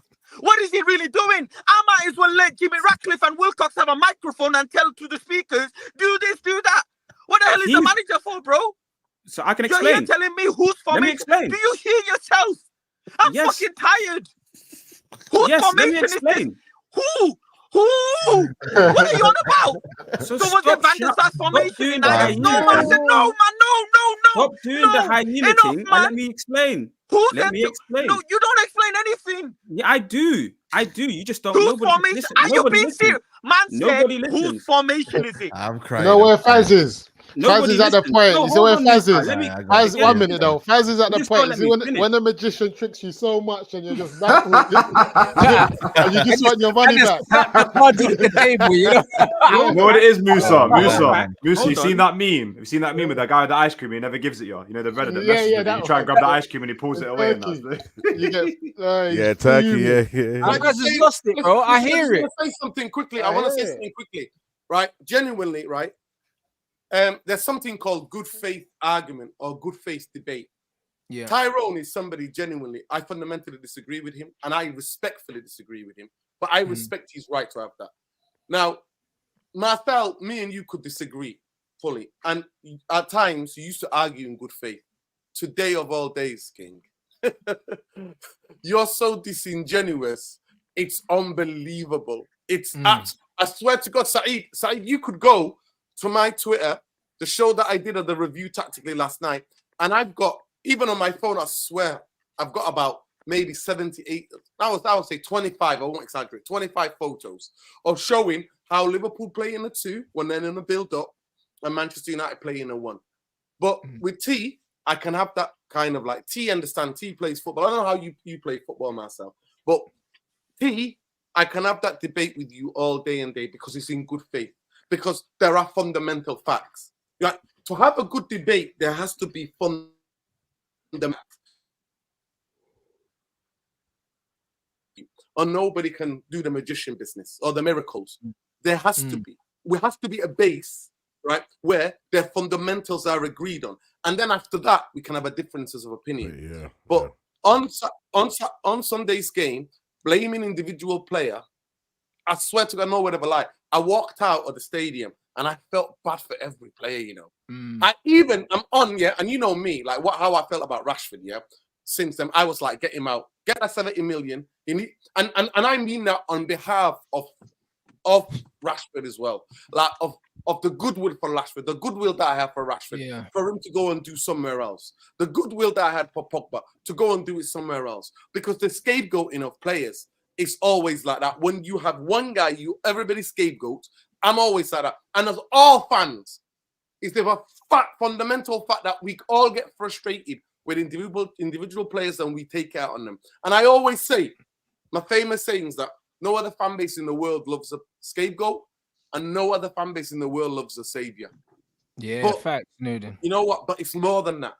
So when I say to you that I walked out of that stadium, and even on Saeed Fancam, I said, I've watched 3 games now. Rashford has been told to pass centrally. Rashford has been told, come back, recycle it, and Rashford has been told, stop taking on players and then having shots. Now cross the ball for the guy in the middle. And genuinely, Nuruddin, you think that's what Rashford done in that 1v1 situation with Konate? You think in his head, in that moment, hear me, you think in that moment, and yes, I play football, in that moment, you're running 1v1 at a defender with pace that normally you would try and take on your man, not always get past him. You think he said, hold on, I've got to stop and turn back. You think that split token? I think the truth is that I think the truth is somewhere in between. The truth is somewhere in between. Football's not black and white. Do you know what I mean? But at the end of the day, a lot of the way Man United build up here is by design, bro. Like Kobe Mino, when you look at the first goal here that we concede, Cass is playing the ball. Kobe's running away from him. Kobe ran away from him the way Collier ran away from him when he conceded. Do you know what I'm saying? This is by design. This is why when Ty is saying he wants to play possession football, no, because you have to coach possession football. Possession football is about knowing where you need to be in reference to where the ball is, bro. Do you know what I'm saying? And that's why when Wenger was teaching football, he was saying when the guy's on the ball, he needs to have 4 passing options. You teach these things. We are not teaching these players how to make themselves available to receive the ball, bro. We're not teaching them that, bro. Everything about this football from Ten Hag is one man gets the ball, everyone runs away from him and goof it up to them. That's what it is, bro. Everyone's on their bike trying to get forward. So you can see this team has not been coached well, bro. And it's taken Arne Slot so little time to work this team out. Yeah. So little, man. You know what I'm saying? Even Kevin De Bruyne, before we played Man City, he said, "Oh yeah, Pep just told us we don't know what they're gonna do tomorrow. You lot go home, blah." Yeah, blah. you lot go on. Yeah, this shit. Yeah. Do you understand? Do you know how disrespectful that is? When man said we can't prepare for a team because the manager's a jackass, we'll just see what they do on the day. And Ty, you know Yo, Ty, I'll just say this, right? So in that moment, specific moment, do I think there's a lack of confidence in there? That there's a lack of confusion because the way he wants you to. So if you have ever, I don't know if you've ever been coached, like how you coached in it, like, but if you ever, like you had a coach that wanted to improve aspects of your game. So you do something really well for the team and then he wants to improve that. What can happen is that coach talks to you about the new thing and doesn't introduce it bit by bit. It just tells you have to do this now. Yeah, that can play on your mind and you forget your own game. It's like muscle memory of training, really. Yes, I think it's like, So in that moment, this is what's happening to Grealish at City now. In that moment, 100%. T, in that moment, do I think that Rashford is like, I don't want to take, no, there's a confidence thing, 100%. We can all see it. Body language says it all, right? We communicate. 75% of the way we communicate is with our body. We don't have to say a word, right? But the biggest thing when I see Rashford is he's thinking, shit, I've been told to do something. And that's why even the runs that he would make, right? There were 1 minute where Bruno's on the ball. Rashford is not even trying to get on the other side. What Rashford used to do? He used to do the diag from the left to central areas. Remember Chelsea when we murdered them with Ollie? Like that. You know what I mean? That ball. Even Arsenal when we beat Liverpool against Trent on the central areas. So this idea for me is not as black and white as 100% rants interjected, and rightfully so. But to me, is that what I was good at, when you are wanting other aspects of your game to be improved, you have to spoon feed it. Because if the player hasn't got that football IQ, and it's many devil, I'm not saying that Rashford hasn't. Rashford is good at what you're good at, right? But you will do it slowly and say, you know what, play your game when you need to. Come inside and remember, play with the rest of your team. Yeah, 100%. And I promise you, watching both games at home, specifically this season, forget the Brighton away, but at home this season, it's a clear instruction for him to come and look for central or to look for the diag switch. You see the diag switch that he tries. Remember the one that from the FA Cup last season? Bro, he's doing it now. It's going out for throw-ins and that. Yeah. So all of that. So what I'm saying to you, that is what he's looking for. He's no longer thinking, I'm going to. Now, he only did it twice in the game. 2, when he tried to take man. And that was like in the 90-something minute in that area where actually United sustained certain level of possession where he was like just outside of the box on the corner and he was going in and running into the box. He only did it twice.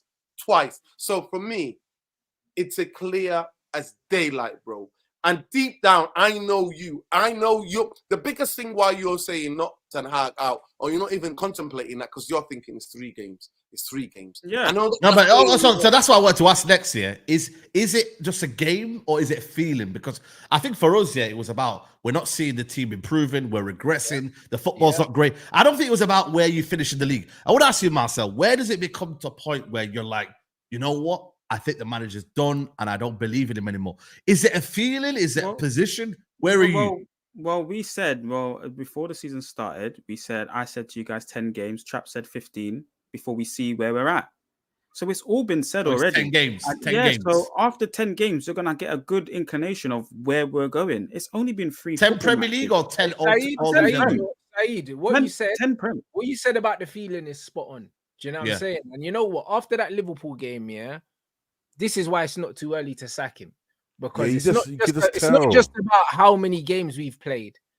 You can feel that this manager has not learned a single thing in the 3 years he's been here, bro. And you know what the wickedest thing is, when Nuruddin was talking about Marcus Rashford, bro, Poor management is asking a player to do something that he cannot do. That's poor management, bro.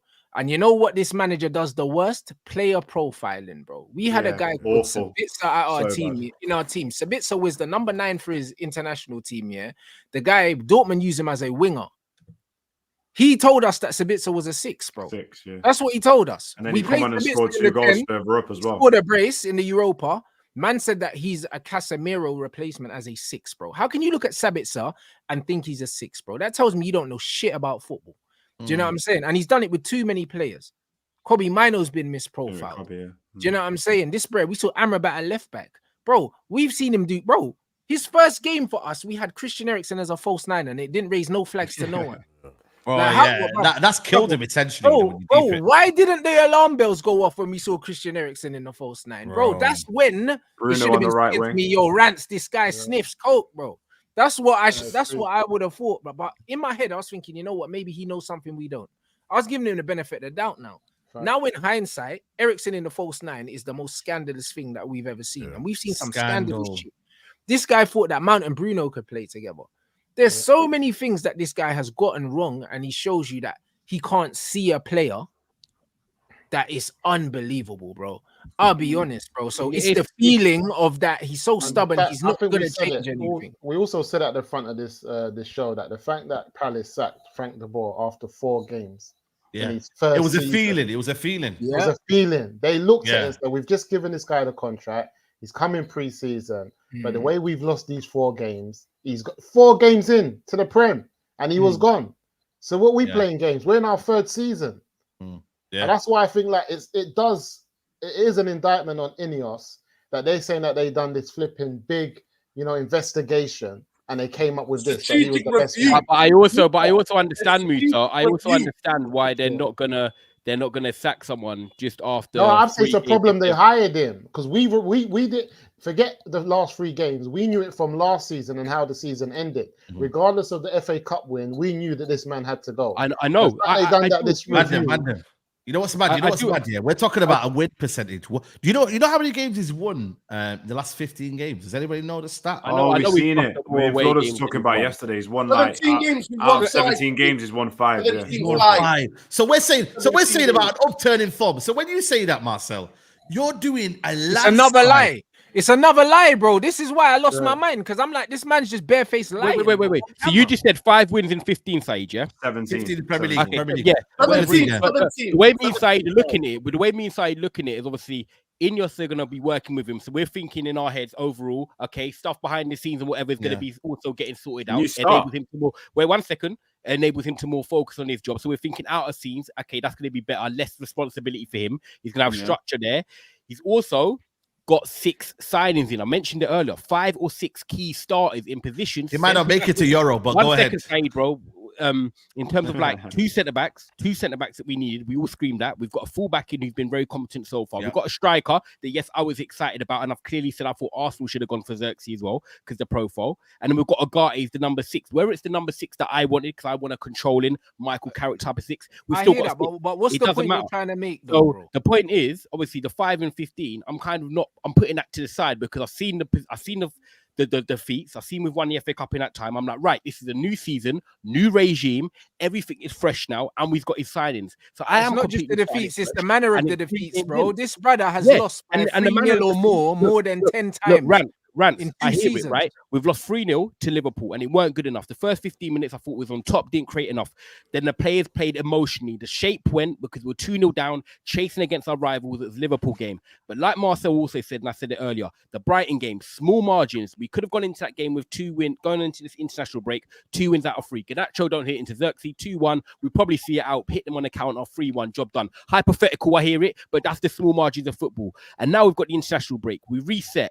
How I'm looking at it now is my theory into it is, look, I was going to give him until Christmas. Maybe if results get really shit, then I'm going to say, look, by next international break, which is 5 more league games from now, if we lost every single one of them, me and Marcel will probably have to look at ourselves in the mirror and say, look, we wanted this manager to succeed. He won't succeed. However, we've got Southampton. We've got Southampton away. we've got Tottenham at home, we've got Palace away, and Villa away. Now, they're not easy games, none of them. I think Southampton we should beat, but of course, 12:30, early kickoff, you never know what can happen. Yeah, we should be beating Southampton. I think we can beat Spurs at home. I do think we can beat Spurs at home. So hypothetically, that could be 6 from 6. We didn't beat them with five of their stars last season. Do you remember that game? Five of their stars weren't playing. Palace, we could lose that. I know what Eze's like. But also, I don't look at Palace and think we could never win that game. We could draw it, we could win it. And then we go to Villa away, which I do think we'll probably lose. But also Villa... But Ty, doesn't that sound mad to you? I know it's Palace. We could. Palace. The thing is, could we win 4 from 4? Could we win 4 from 4? Yes, we potentially could. It doesn't change anything. Oh, could we lose? It doesn't change anything. Can I just directly go on that point of the... We're back.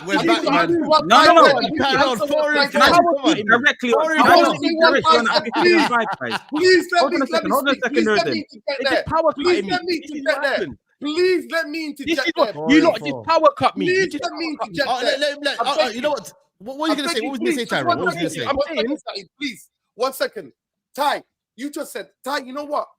Even if he lost those 5 games, I promise you now, in that 5 games, if I saw something in every game, there was something for me to see, right? And I look at the games specifically. Of course, it's manner of you know what? Right? You know what? Listen, he lost all 5, right? But there was something that to see to go. You know what? I can see something, because you know me, I'm not about just winning merchant. I'm about, is there a structure? Is there a shape? Progress. Is there some patterns? I agree. Is there some way of playing? Is there a chemistry? Is there cohesion? Is there a connection? And before any of you say anything, Rance talked about a feeling, and Saeed asked the feeling thing.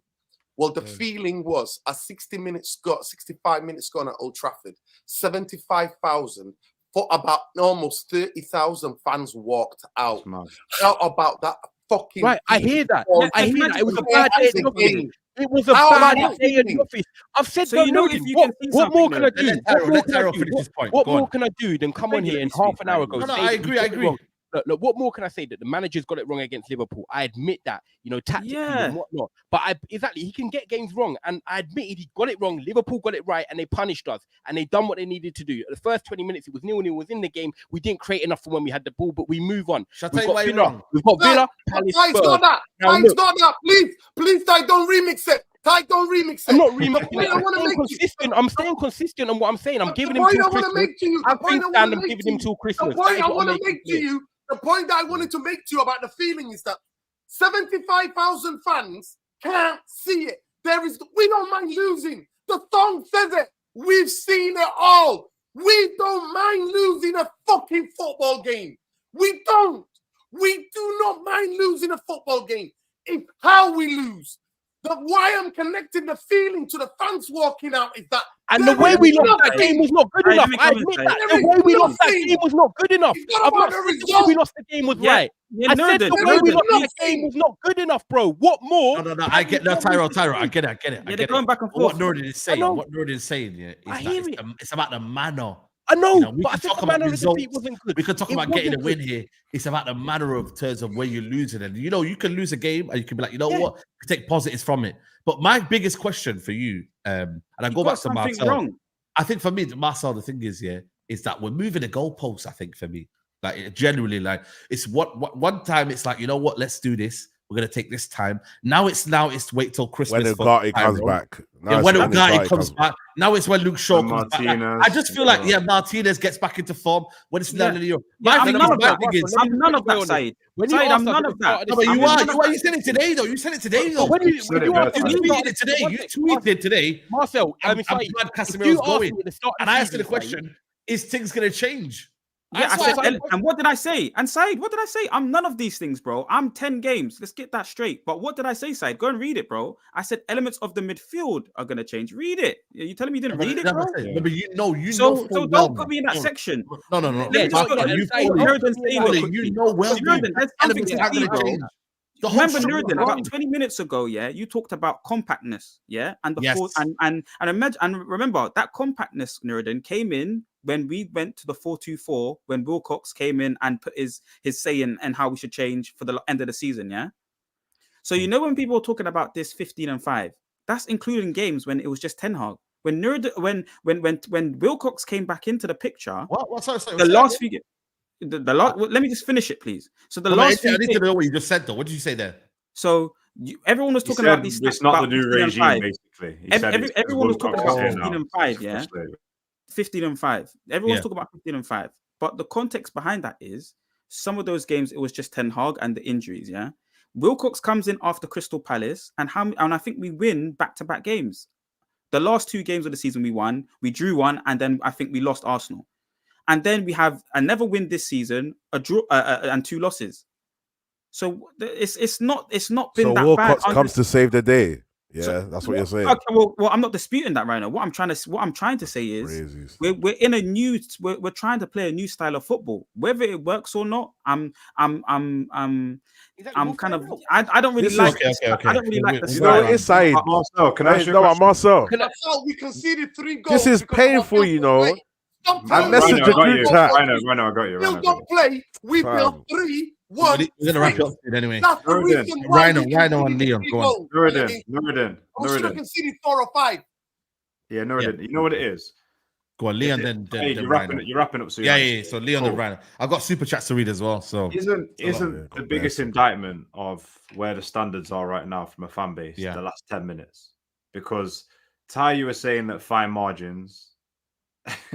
Because big up Minna. I'm just saying, let me finish. Marcel was saying before we need key players in certain positions throughout last season. Okay, clean slate, 10 games.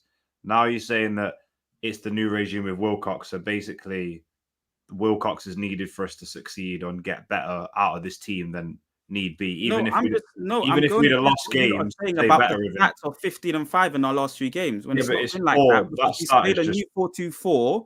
Yeah, but Marcel, full stop.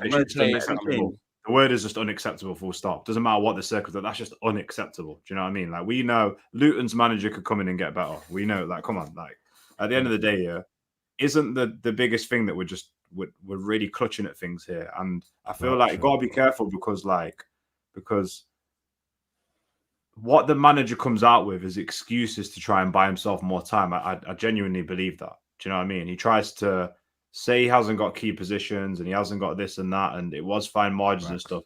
I'd rather have a football team that went and lost the game 4-3, like when Liverpool played their first season, and we didn't have the players that we wanted in the profiles, but we gave the game a go and we actually attacked and stuff. I'd rather not have a game now where every manager knows that we're going to play 1 in midfield, so it doesn't matter the quality of their squad, they're going to play 2-3 in midfield and dominate. That's just what's been happening for a long time now.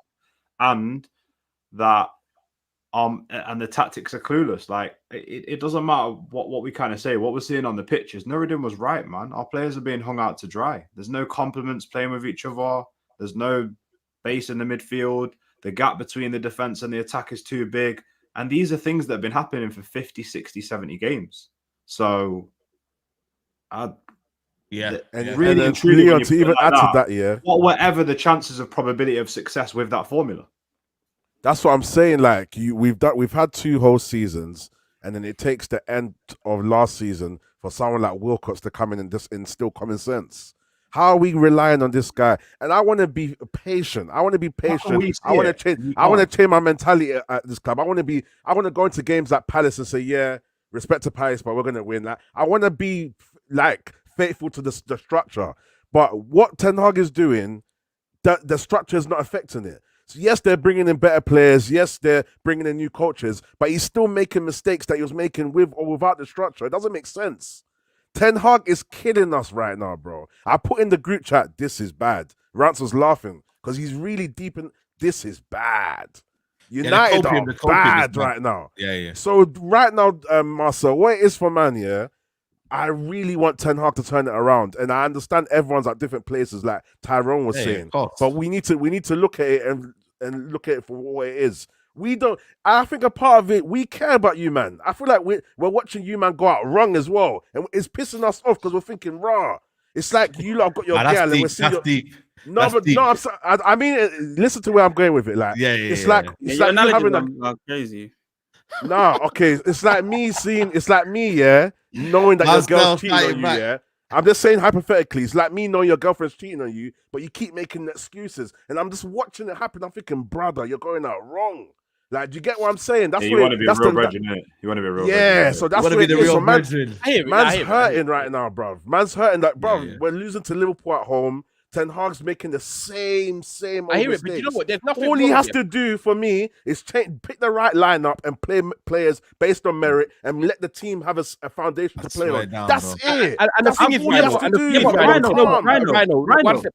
I respect that, yeah, because I was saying the exact same thing, bro. Before when you left, how do you have? I said the selection, the team selection has been wrong. We said that, bro. But that's okay, cool. But don't you think that's such a little issue that how can he not fix that? I don't get why you're saying it so. Oh, yes, I know. Yeah, I don't know why you're saying it's a big issue. It's a bigger issue than you think it is. You know, team selection. I could probably find a League One manager that can pick the better team. We're picking better players than Ten Hag. We'll put it this way, Rhino.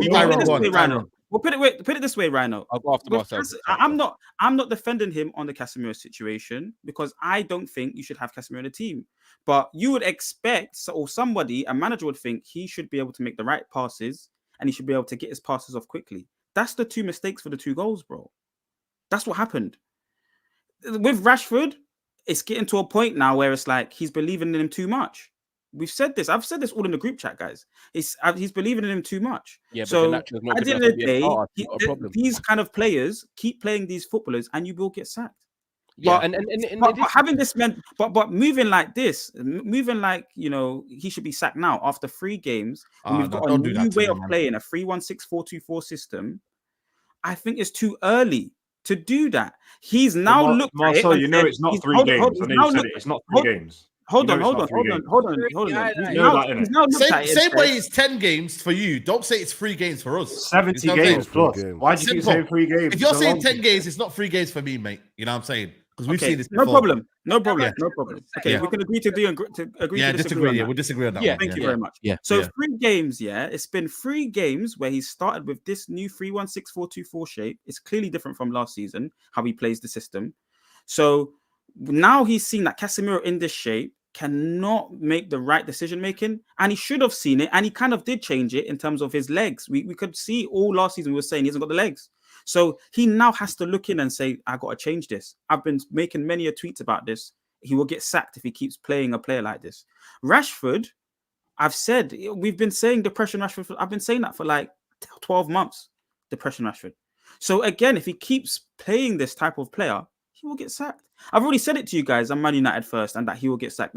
You guys are looking at me like the mortar man. You're like trying to make it seem like I cannot see that. You did say that before. At the beginning. I know, Leon. I don't need you guys to validate it. I've been saying these things, but it's like at the end of the day, it's a new season, so the mentality should be, in my mind, give him 10 games. Okay. And can I get see how he's been? Tyrone, you have the last point. Tyrone, can I just ask a really quick question? I won't go long. Do you think in hindsight, because this manager will eventually, I think he's going to get sacked in it.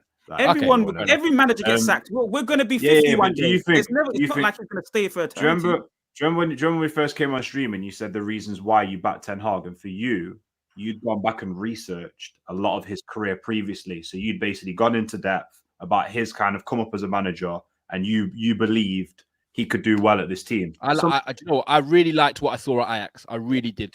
Yeah. Hindsight, Marcel, you kind of overanalyzed the situation because really, do you know what? I think it's a fair. He's never adapted to the Prem. He's never really adapted to the Prem. I saw what I saw. I'll say to Marcel because me and Marcel had that chat. Sorry, go on.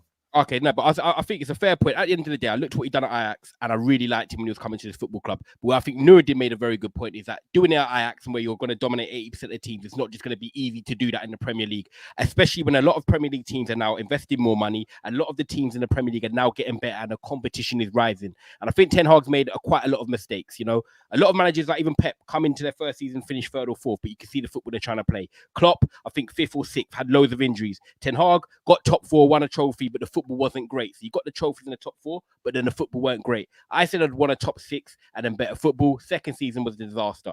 I've gone into this third season now, and I said it straight away before Marcel came in that it is 3 games for me, but also I do need to see realisticness of change and better progression in the football and stuff. And I'm going to look at it now. And if Saeed asked me before the start of the season, they said, okay, you're Ten Hag, but how long will you actually give it realistically to see if there's improvement? I would have said Christmas. And I'm still going to stand by that after the 3 games where we've beaten Fulham, we've lost to Brighton in the last minute, and we've got slapped up at home against Liverpool. But now we've got to see changes. At the end of the day, Amad Diallo is the first one I'm going to point out quickly because we haven't spoken on him. He was starting right wing, and then we decided to go counter-attack football and try and play Rashford and Garnacho with no retention and Bruno in there, and it was a car crash of a football match for that first 70 minutes. Amad comes on and within 10 minutes looks like the best attacker on that football pitch. If anything, Ten Hag has learned, and he will show that to me, is that Amad needs to start for the next 5-6 games until the next international break. I don't want to see Amad under pressure, getting subbed off after the 60 minutes if he's played a bit poor, or every time Amad steps on the pitch. And I said this to Saeed the other day,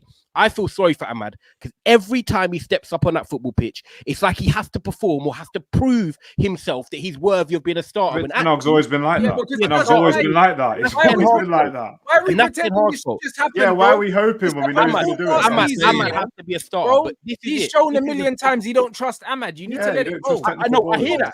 I hear that. And this is the one time where I feel like he tried doing that and it burned him. It burned his Ras. It burnt his Ras, Rants, yeah? And now we've got to start again every single game from now. For me, I hope Ten Hag has learned. No? Yes, like I said to you earlier, I'm cool to admit it might be hope and this and that. I'm giving it till Christmas, and I would have seen that from the start of the season.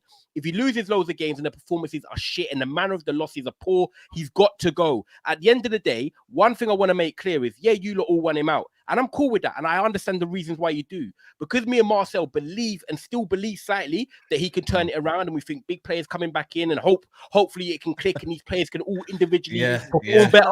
Listen. What I'm going to say is, if I get to November and then I come on here and I'm like, yo, yeah, do you know what? It's time. I wear my suit and I'm like, Ten Hag out. One, I will never be going back to Ten Hag in. I will stay consistent. But then I don't want everyone coming saying, I told you this 2 months ago, I told you this a year ago. No, because it doesn't matter about how quick. Nah, I can still say that because we wasted 2 months. At the end of the day, people can believe in the manager for longer than others. And at the end of the day, if me and Marcel come, you're believing based on no tangible evidence. There's no evidence. And this is what I'm saying. Marcel, me and Marcel, and this is why a lot of what he's hoping that it's going to click. No, but this is why I used the analogy of having faith, blood. You know them ones there. And I still have faith.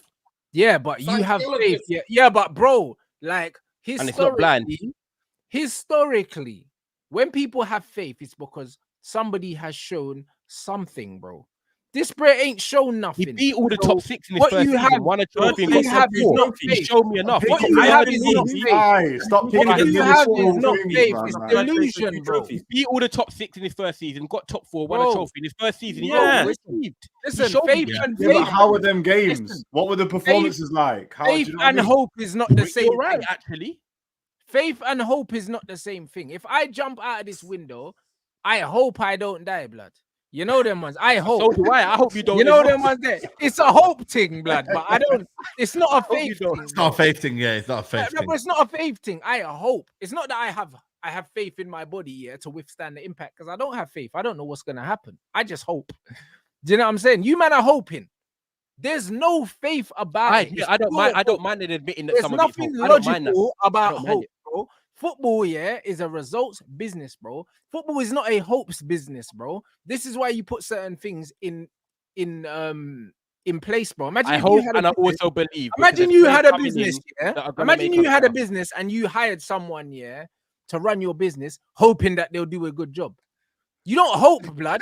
You have to make sure that you do, your background checks. You with a food shop, no one's coming in. I hope you have to make sure that man is qualified. You have to see man's track record. And then also, when you see that your business is hemorrhaging money, you're not hoping that my man turns it around. You sack him and get someone else.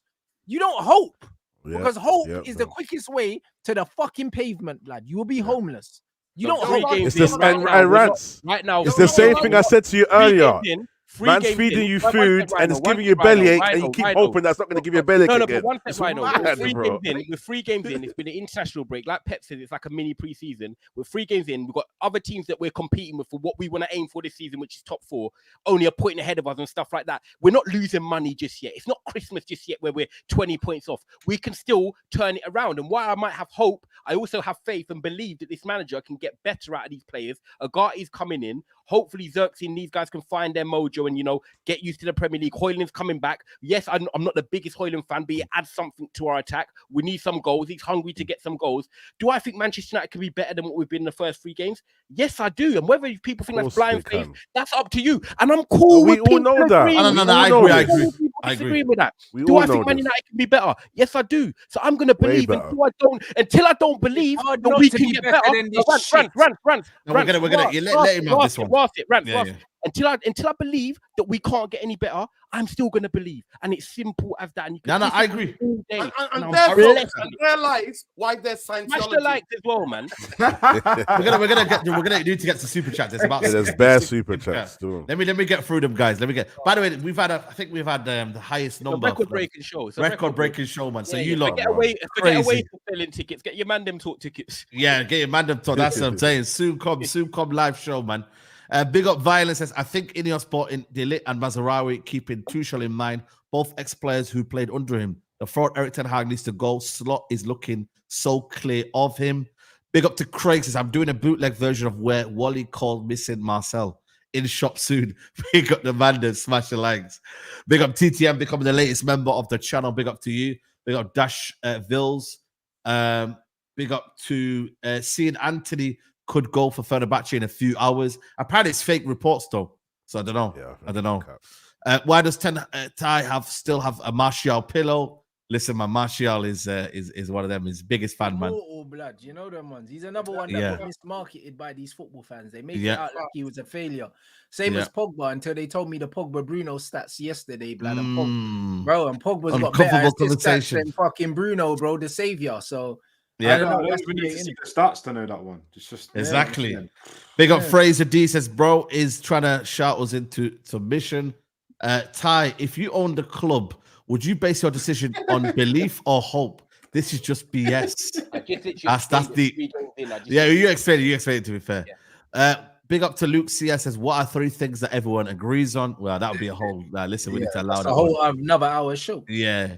To quote an angry egg, Aries come to an end. Big up to, it says, look at that Bandulu B2K member. Big up Marcel. Last game before October Internationals is Villa away. Lose that and curtains on the wall for Ten Hag. Man are claiming offside goals. You man are finito. It's coulda, woulda, shoulda for 2 years now. If United was serious, he needs to be sat right now. I remember when Benitez was at Real Madrid in 15-16 was shy and we weren't going anywhere. Marcel, what's your hourly rate asking for a friend? Oh, my days. Marcel, shameful man, scapegoating Casemiro. Wasn't Katz your best midfielder all pre-season and first 2 games? Yep. But now he's finished. Watch Ugarte get scapegoated for this manager's failed system. Those pass patterns. Musa needs to do ghusl for his violations just now. We've won 5 of the last 50 Premier League games, relegation form. Wow. Eric Ten Hag thinks he is new Fergie, but Fergie won a UCL. No, that's crazy, that one. As a Chelsea fan, are you guys progressing with Ten Hag or regressing? Well, the conversation has been... That's obvious, isn't it? Like, remember, obvious, mate. What, 9 losses, the season we finished 3rd, 14 the season after. So there you go. What does that look like? And the football as well. So it's mad. Ten Hag out, no style of play, poor man management. Rival fans want Ten Hag to stay forever. Says it all. Big up to you. Big up to Maria D. He says, I just joined in the chat and I see Marcel wearing a suit. Bro, whose funeral did you just come from? Ten Hag football, cook him, guys. You don't wear blue to a funeral. Hey, listen, I don't know, man. It's crazy. Salah is 5th highest goal scorer in OT in the last 5 years.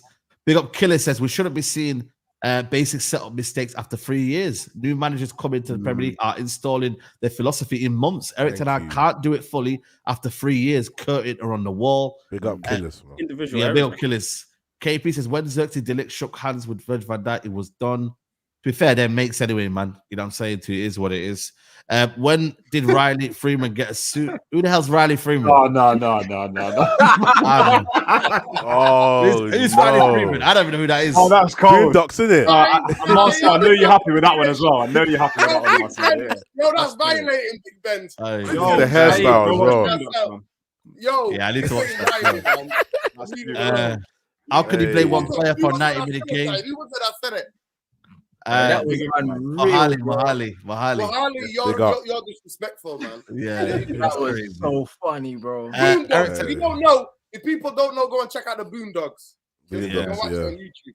Adam Faber says Eric Ten Hag's type of manager could see too many goals and buy a new keeper. Defend better, you idiot. Replace Casemiro by Ugarte, will still get overrun. I debunked your Cassie and Kobe pass. Marcel Kobe switched off, turned away from play. Marcel is beyond repair. Stop trying, Mandem. Marcel moving the goalpost more than a groundsman. Marcel blaming Cass for a 3-year failure is mad. Marcel going down in the ship Titanic settings. I respect it, says Brian. Big up Owinski says, yes, Cass has been underwhelming, so has every other player.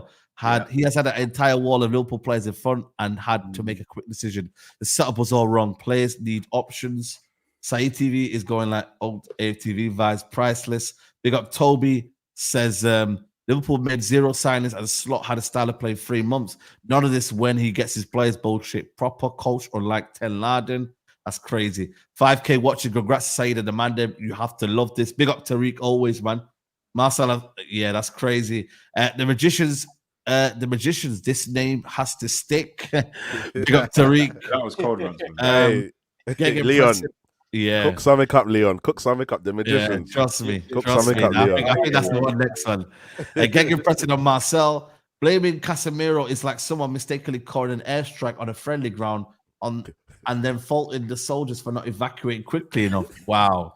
This is getting crazy. I'm convinced today's Marcel is related to Ty. Big up to Hamza says Pep, Slot, Arteta, Ange, Howe, Thomas Frank, Unai, Ureola, Maresca, McKenna, Marco Silva, Glasner. I just named you 12 men that are better than Eric Ten Hag. Carl says Slot acknowledged Eric Ten Hag's coaching over 2 seasons. Modern football is the future. Eric Ten Hag is doing that. You elitists don't want to accept that. Crazy, Kyle. I don't know about that one, mate. Pep don't know what we are, but I should believe Marcel, Neji, and Ty knows what Eric Ten Hag is doing. You men are liars and gaslighters. Still believe in Santa's naughty or nice list. The chimney clog up. Yeah. Bruce Wayne says, surprised Marcel didn't show up for MUFC drink bottle, headphones, and beanie.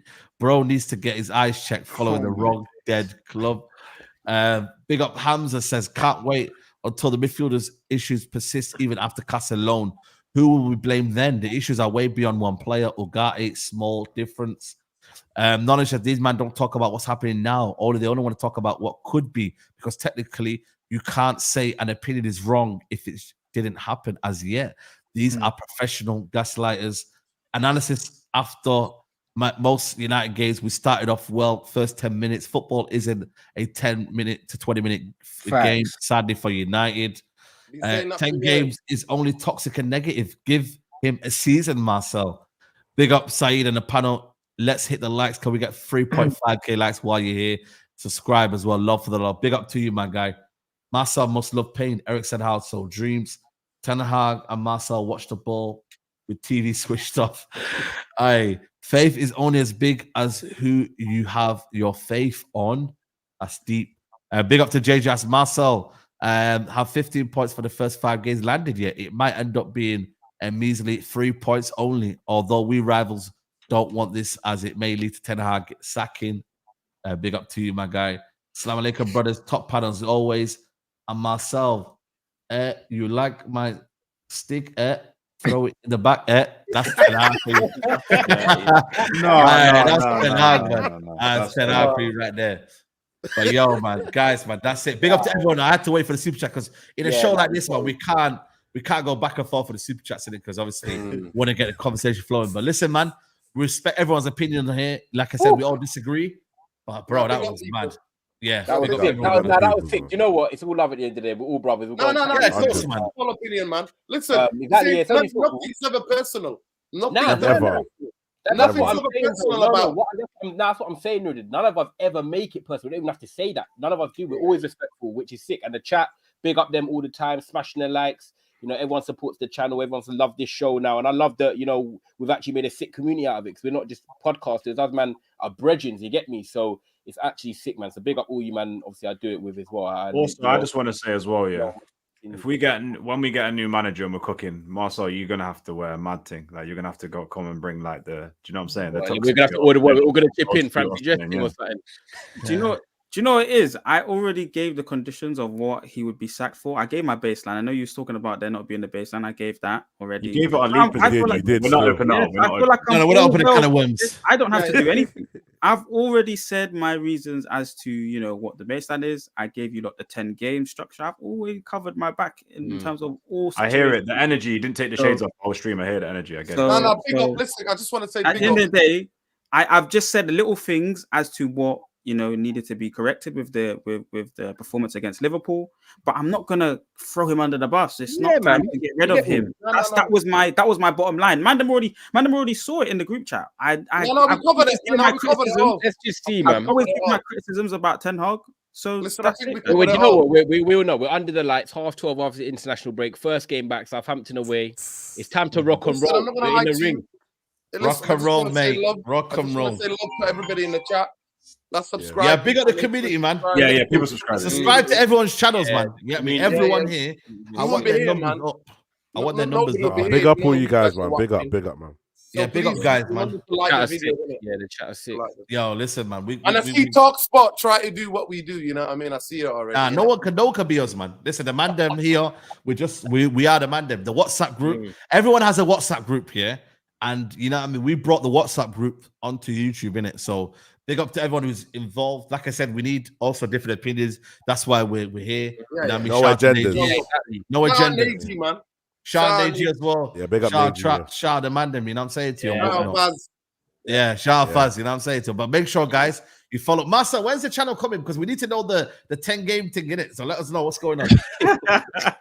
I'm gonna start. Have you got a name yet? Man. By next show, it'll be up and ready. Have you got a name yet? That's a pressure on you. Yeah, Marcel TV. Marcel TV. I'm happy to come on, man. I think all of us should go on the channel. No problem. Yeah, come on. We'll support it, man. Big up Rance as always, man. Love, man. Big up, man. Big up. Rance is he's vexed. He's like, get this. Nah, he's just tired, man. He's been streaming all day, man. He's streaming all day. Out the club, he just says, "I'm done with this. I can't even do this anymore." Nah, it's one of them. Nah, you know the funniest thing. You know the top reps have a go at Rance. I know when the West Indian man's vexed. I can see it. Trust me. I told them. I reported to him, and I said the top Reds wanted Ten Hag's blood. They all walked out. They were like, "I'm getting pissed. I can't watch this anymore." No, brother, listen, I'm used to it, bro. I'm always the one that calls out shit first, and then I take pelters for about a year. And people catch up, bro. Like, it is what it is. I'm used to it. That don't bother me no more. Yeah, that don't bother me, bro. Do you know what I'm saying? Like, it just is what it is. The point I want to make is that you should have seen, if any of these guys were in the stadium, the top Reds, mate. He's lost. Once you lose the top Reds, once you lose them, man. Yeah. Man wrote letters. The letters, the letter crew. Yeah, but Nuruddin, you know what a lot of these people don't realize, bro? Because remember, I was going to games for years, and you know what people don't realize? A lot of men that actually go to games, they're not on social media. And they have similar opinions to me, bro. But you know what happens, there's a lot of fans that don't go to games, and a lot of the time they're not based here, and they're heavily influenced by other propaganda channels here. Facts. And people call them top Reds, but they're not top Reds. They don't go to games. They don't even live here, and they don't know what's going on, bro. Do you know what I'm saying? So when people hear me say stuff and they think that I'm saying outlandish shit, man are saying worse in the stadium, bro. Worse, man. Man are saying way worse in the stadium. You lot know because you're there. We know. You know you know what I mean? The toxic positivity guys are not the guys going to the games, bro. Because this man has been booed multiple times. So I don't know why. So I don't know why people are pretending like there's not man booing this guy at the stadium. Yep, facts, 100%, man. But yeah, big up to you, man. This has always been true, by the way. Even Fergie, people don't remember that. Yeah. Fergie was getting booed. Ryan Giggs was getting booed. People were like moaning when we brought on Darren Fletcher on the right wing. When we saw Beckham. People like all of a sudden it's like this amnesia.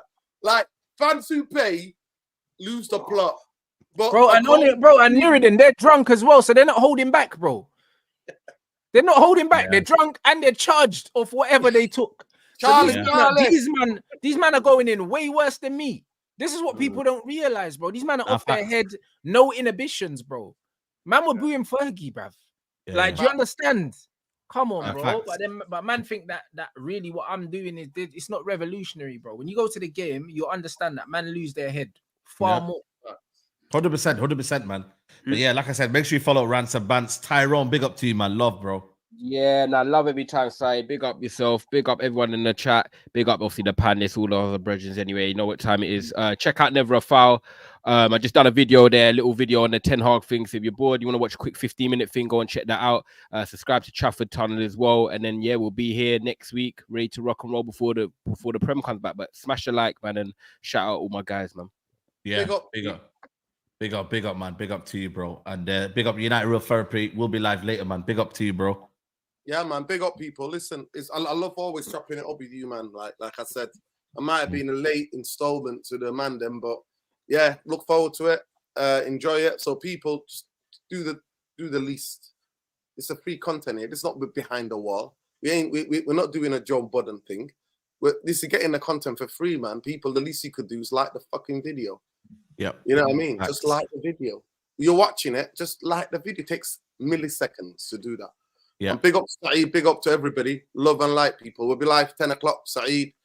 We're going to be looking at uncomfortable conversation about Leacher, my favorite player that we've signed since Fergie. And I'm happy to have those uncomfortable conversations because I never run away from them. And we're going to be talking about how nobody's going nowhere. So people celebrating Cass going, Ericsson going, nobody's going nowhere, people. Nobody. If you believe in your statements, nobody, no more in, no more out. Simple. So 10 o'clock, people, United Real Therapy. Peace, there you go. Love, light. Take care, people. Big up, man. Big up to always, man, Nuruddin. Big up to you, man, Leon, bro. Hope you're well, man. Yeah, I'll keep it short and sweet, man. Big up all the Mandem as always, man. For me, doing a community event this weekend in Milton Keynes. Sports day, free for anyone. Free drinks, community vibes, all of that. So if anyone wants to come down, hit me up. It's NLB Run Club. Nobody left behind. And yeah, man, but big up the Mandem. You get me? Come on. I big up Rhino, man. Love as always, man. Yeah, man. Big up the chat, man. Record-breaking numbers today, so big up all of you lot. Make sure you lot are smashing the likes, subbing to all the Mandem's channel, and it's always love, man. It's always love on the Mandem talk, you feel me? And what international breaks, PR time now, Man United PR. Let's see what the PR that comes out this week, yeah? So, yeah, but big up everyone as always, man. Come on, man. Big up to you, man. Like I said, man, big up this chat, man. Rhino saw the youth prop. The youth prop. They went for, I was waiting and I was like, what are they going for? They went for the youth prop. Yeah. 100%. But listen, big up to everyone here, man. Like I said, record-breaking numbers. I think it might be record. I'm not sure if we had a bigger show than Mandem Top, but listen, it's crazy, man. You lot support. Like I said, this show started with like 600 people watching, 700 now, 5.5K. So that's crazy, man. So big up to you lot, man. Can I just say as well, keep an eye on the straight jacket as well. These men are near 300. You put a long nearly 300. Yeah. I'm saying. So yeah, man, we're here, man. So big up to everyone here. Like the video on your way out. We're not far off 3,000 likes. And yeah, man, big up to you lot. Shall we end on the video, guys? Shall we end on it? Yeah. Run the tape. This is madness. This is a sickness. This is. This is what this is. That's what Eric Ten Hag fans are. They're vaccinated with the wrong vaccine. And now the neurons in the brain are fried.